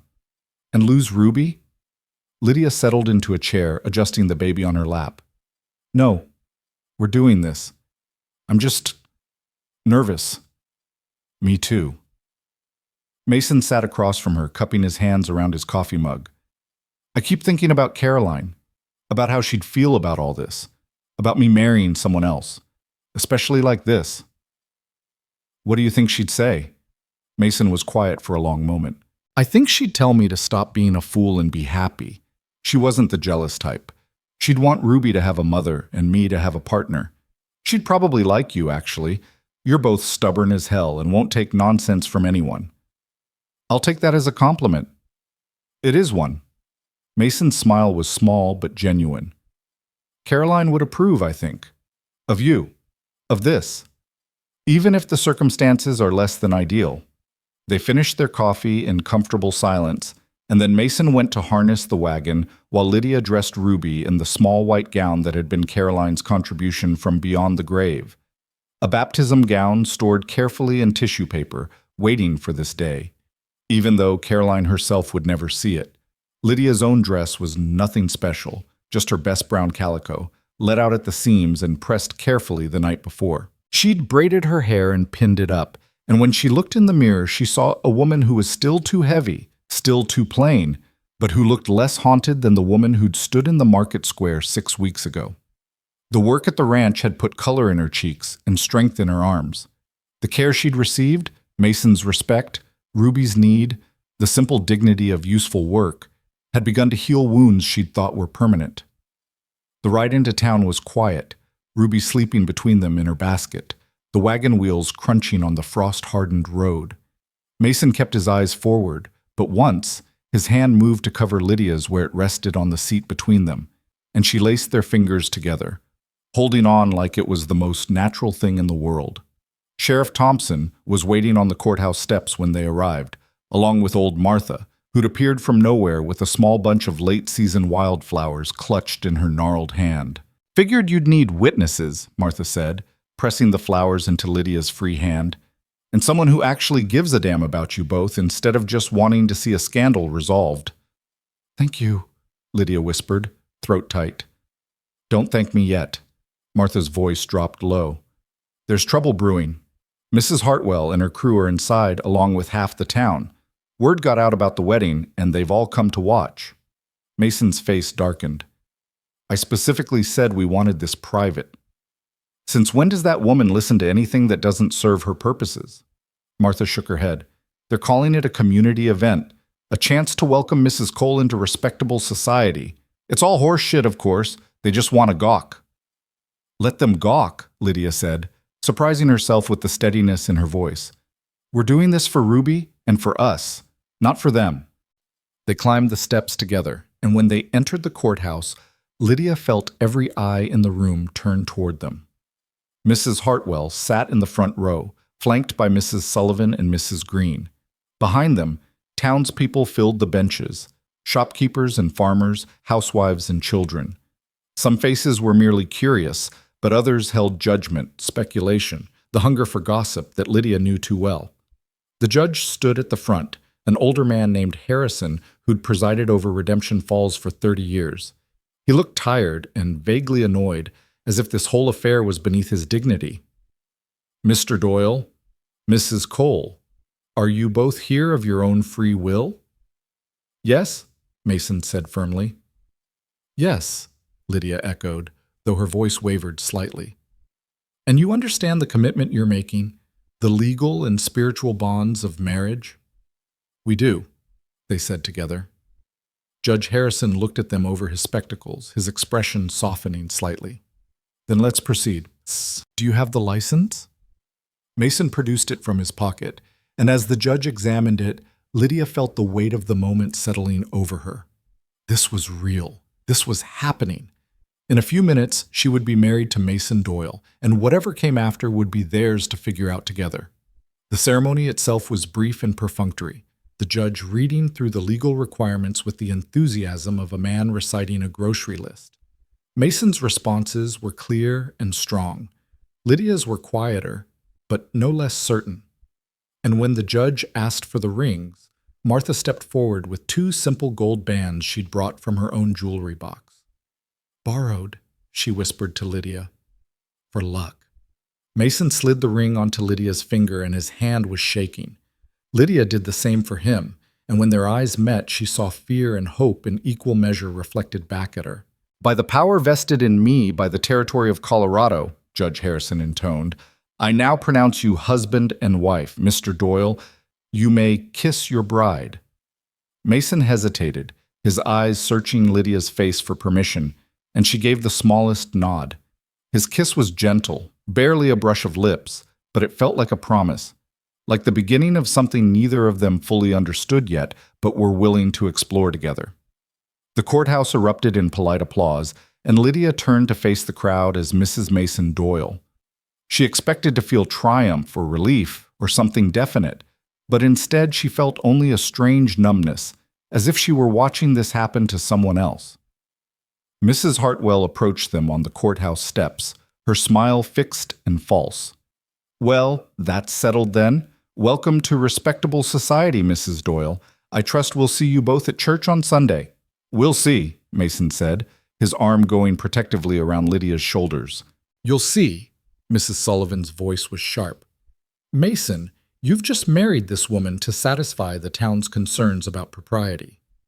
The least you can do is demonstrate that you're both committed to—" "The least I can do," Mason interrupted, his voice going cold and hard, "is live my life the way I see fit, without consulting a gaggle of busybodies who wouldn't help when I begged them, but had plenty to say about how I handle things after. So yes, we'll see. That's all you're getting from me." He guided Lydia toward the wagon, Ruby stirring in her basket, and they were almost to safety when Lydia heard the commotion behind them. Raised voices, the sound of horses moving fast, and then Cal and Jed, the 2 ranch hands Mason had fired, were blocking their path to the wagon. "Well, well," Cal said, his words slurred with drink even though it was barely noon. "If it isn't the happy couple." The fat widow finally found herself a man desperate enough to marry her. "Oh, get out of my way," Mason said, his hand moving toward the gun at his hip. "Or what?" Jed stepped closer, swaying slightly.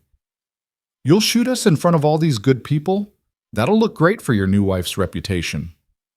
"This is your last warning," Mason said. "Here's the thing, Mason." Cal's smile was ugly. "We've been doing some thinking, me and Jed, about how you fired us for no good reason, about how you owe us wages. And we figure your new wife there has some money put away from all that bread baking she used to do. So maybe you could see your way to paying us what we're owed, plus a little extra for our trouble." "You were paid fairly for the work you did before I fired you," Mason said. "Now move." "That's not how we see it." Jed moved to Lydia's side, too close, and she felt his hand grab her arm. "Maybe the lady would like to discuss it. Maybe we should have a private conversation about—" Lydia screamed as Jed tried to pull her away from Mason, and then everything happened at once. Mason's fist connected with Jed's jaw with a crack that echoed off the courthouse walls. Cal lunged forward, and Mason drove an elbow into his stomach, sending him sprawling. Jed recovered faster than expected, grabbing Lydia again, his other hand fumbling at his belt, and Lydia saw the flash of a knife blade in the afternoon sun. The gunshot split the air like thunder. Mason stood with his pistol raised, smoke curling from the barrel, and a neat hole appeared in the dirt inches from Jed's boot. The man went white, releasing Lydia and stumbling backward. "The next one goes in your leg," Mason said, his voice deadly calm. "The one after that goes somewhere more permanent. Your choice." "Jesus Christ, Mason." Cal was scrambling to his feet, hands raised. You were just assaulting my wife on her wedding day in front of half the town." Mason's gun hand never wavered. "You were just threatening violence against a woman holding a baby. So here's what's going to happen. You're going to get on your horses, ride out of Redemption Falls, and never come back. Because if I see either of your faces again, I won't bother with warning shots. Are we clear?" "You can't just—" Jed started, but Sheriff Thompson's voice cut him off. I'd listen to him, boys. The sheriff had his own gun drawn now, pointed at the ground, but ready. I saw what happened here. You assaulted Mrs. Doyle. You threatened violence. Mr. Doyle was well within his rights to defend his wife. Now you can leave peacefully, or I can arrest you both for assault and let you explain to Judge Harrison why you thought attacking a woman on courthouse property was a good idea. Cal and Jed exchanged glances, and Lydia could see the calculation happening. They were drunk and angry, but they weren't stupid enough to take on both Mason and the sheriff. Jed spat in the dirt, wiped blood from his split lip, and staggered toward his horse. This ain't over, Doyle, he muttered. Yes, it is, Mason said, because if you come back, you'll be dead before you reach my property line. That's not a threat. That's a promise. They rode off at a gallop, and Lydia found herself shaking so hard she couldn't stand. Mason caught her before her knees gave out, his arms coming around her, and she buried her face in his chest, while Ruby wailed in her basket and the townspeople whispered and pointed. I've got you, Mason murmured against her hair. You're safe. I've got you. They were going to hurt me, Lydia said, her voice muffled. They were going to try, Mason corrected, but I would have killed them both before I let them touch you. Do you understand that, Lydia? I would have done anything to keep you safe. Lydia pulled back enough to look at his face, and what she saw there made her breath catch.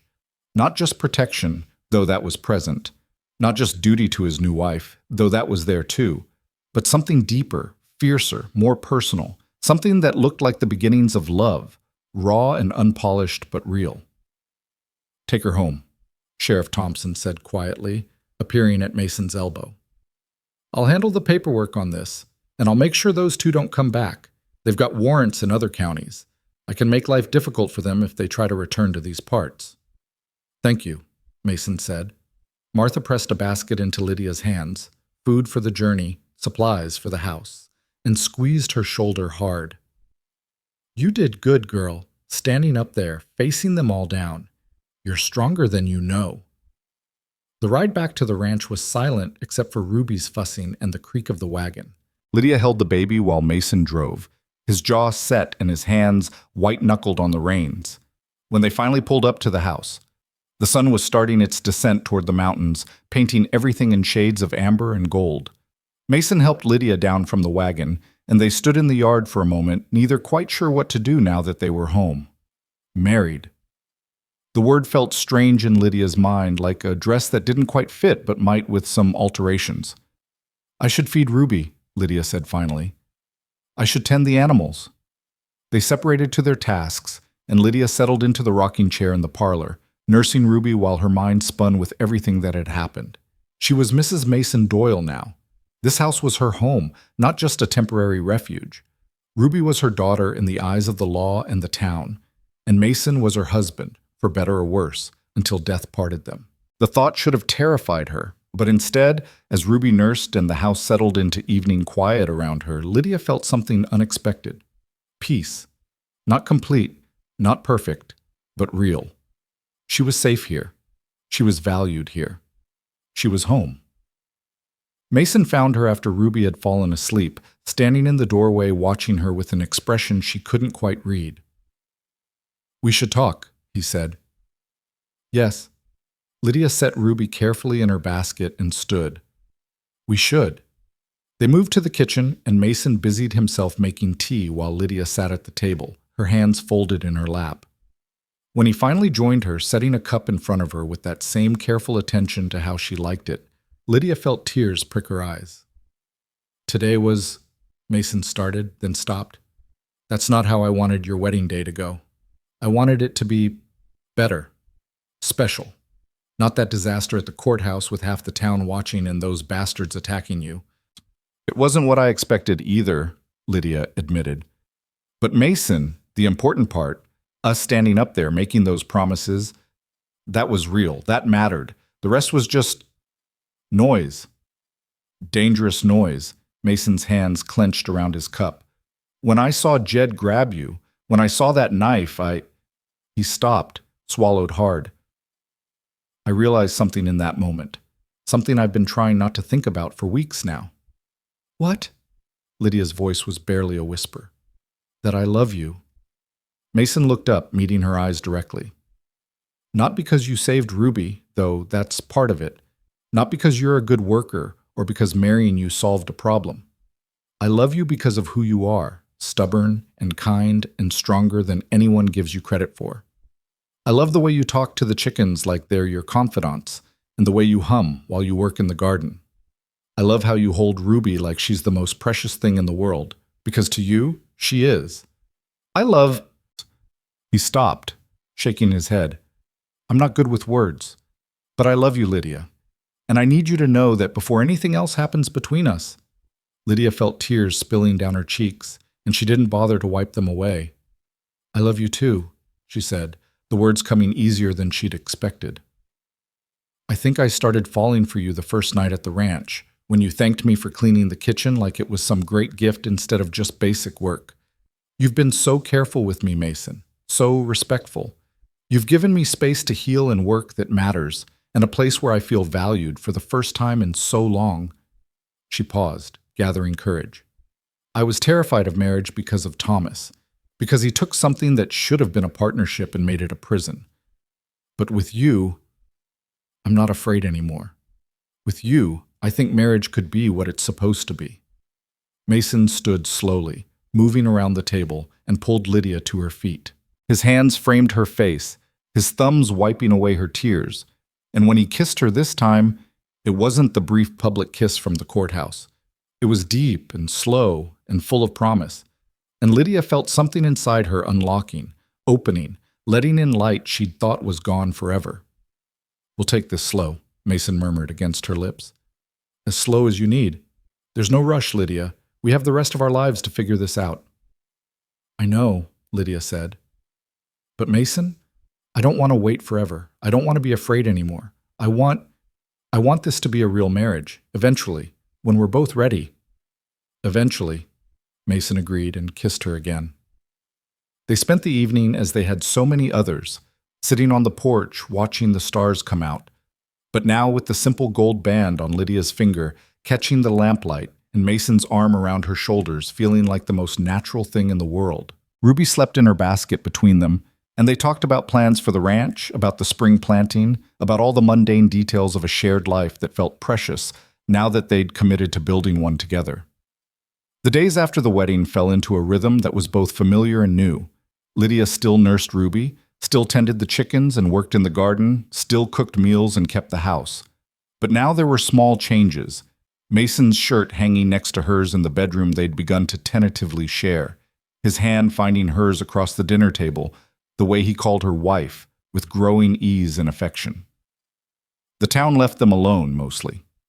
Word had spread about the confrontation at the courthouse, about Mason's defense of his new wife, and people seemed to have decided that the Doyles were best left to themselves. Mrs. Hartwell sent a stiff note of congratulations that went unanswered. The preacher's wife made one attempt to visit, turning back at the property line when she saw Mason watching from the porch with his rifle across his knees. Do you think they'll ever accept us? Lydia asked one evening. I don't care if they do or not, Mason said. This ranch, this family, that's what matters, not what a bunch of hypocrites in town think. Family, Lydia repeated, testing the word. Is that what we are now? Aren't we? Mason looked at Ruby, now 6 weeks old and thriving, her cheeks round and her eyes bright with awareness. We've got a baby to raise, a ranch to run, and each other to rely on. Seems like a family to me. Yes, Lydia said, feeling the truth of it settle into her bones. I suppose it does. 2 weeks after the wedding, old Martha made another visit, this time with a wagon full of goods and news from town. She settled herself in the kitchen while Lydia made tea, and Ruby dozed in her basket by the warm stove. The talks mostly died down, Martha reported. Mrs. Hartwell's moved on to scandalized chatter about the Henderson girl running off with a traveling salesman. You're old news now.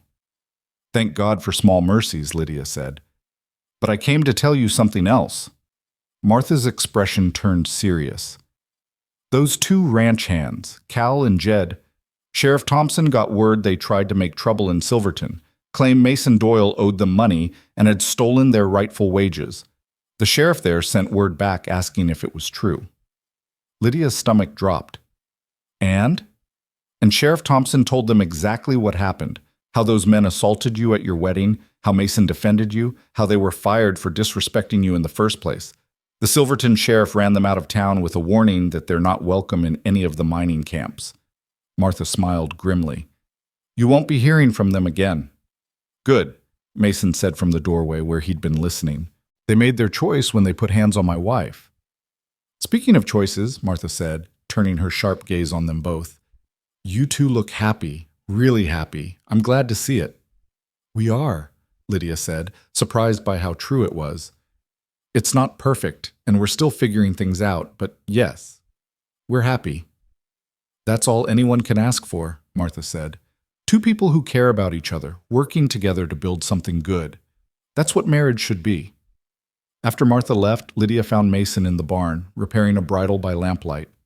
She watched him work for a moment, appreciating the sure movements of his hands, the concentration on his face. Martha's right, she said. We are happy. Mason looked up, his expression softening. You sound surprised. I am, a little. After everything that happened, the way we were forced into this, the town's judgment, the attack, I wouldn't have blamed either of us for being miserable. But I'm not. Are you? Not even close. Mason set down the bridle and pulled Lydia into his arms. You know what I realized today? This morning, when I woke up and you were there beside me, and I could hear Ruby starting to fuss in the next room, and I smelled coffee brewing because you'd gotten up before me to start it. I realized that this is what I wanted. What I've always wanted, even when I didn't know it. A partner, a family, a home that feels alive again. I feel that too, Lydia whispered. Like I've finally found where I belong. You belong here, Mason said firmly. With me, with Ruby, on this ranch. You belong, Lydia, and don't let anyone ever make you doubt that again. They stood together in the warm circle of lamplight, the barn settling around them, and Lydia felt the last pieces of her broken heart sliding into place. She'd lost so much, James, her first marriage, her place in town, her sense of worth. But she'd found something too, something better, stronger, more real than anything she'd had before. The weeks turned into months, and Ruby grew from a tiny infant into a sturdy baby who smiled at the sound of Lydia's voice and reached for Mason when he came in from working. The ranch flourished under their combined care, the chickens laying prolifically, the fences mended, the house warm and welcoming. Lydia began weaning Ruby slowly, introducing soft foods and goat's milk. And though it felt like the end of something precious, it also felt like a beginning. Ruby didn't need her to survive anymore, but the baby still wanted her, still called for mama in her developing babble, still settled most easily in Lydia's arms. On a cold December evening, with the first real snow of winter falling outside the windows, Mason found Lydia in the parlor, Ruby asleep upstairs, and a fire crackling in the hearth. He settled beside her on the sofa they'd bought together at the furniture maker's shop, a sign of their growing prosperity and their commitment to making this house a real home. I've been thinking, Mason said, taking her hand. About what?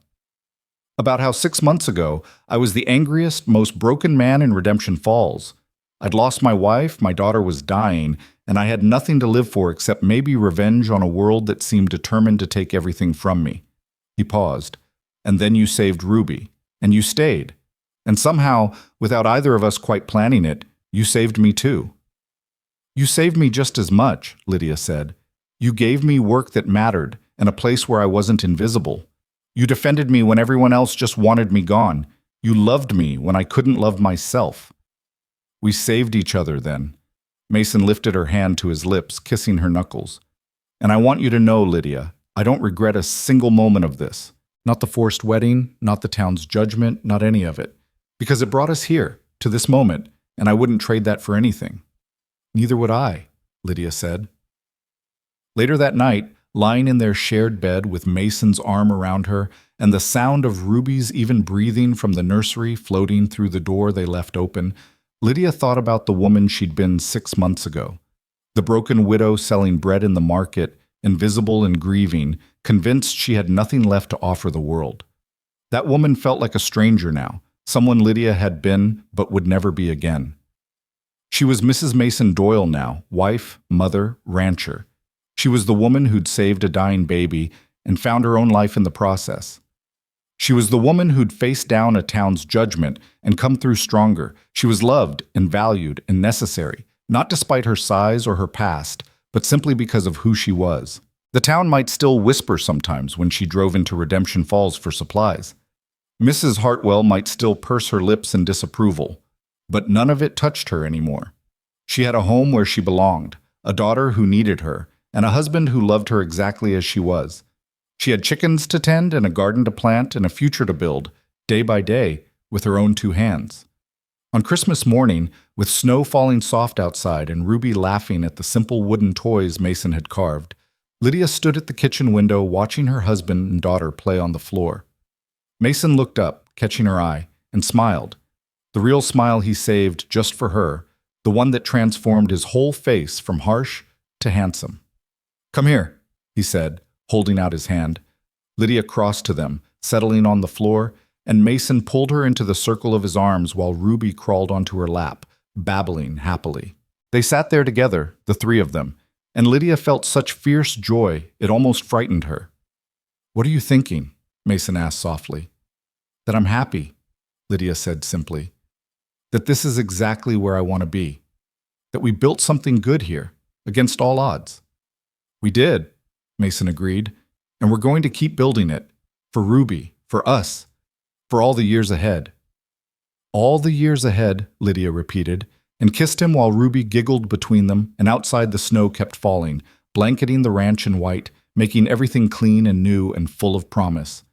They were no longer the angry widower and the shamed fat widow the town had tried to break. They were Mason and Lydia Doyle, husband and wife, partners in every sense of the word. They were a family the town couldn't destroy, built on foundations of shared grief transformed into shared joy, of respect earned through hardship, of love that grew quietly in the spaces between words. And in the warm heart of the ranch house, with the fire crackling and Ruby laughing and Mason's arms around her, Lydia knew with absolute certainty that she was finally home, not just in a place, but in a life, in a love that had saved them both and given them a future neither had dared to hope for. The town had called them both cursed, both broken, both not enough. But they'd proved everyone wrong. Together, they were more than enough. They were everything.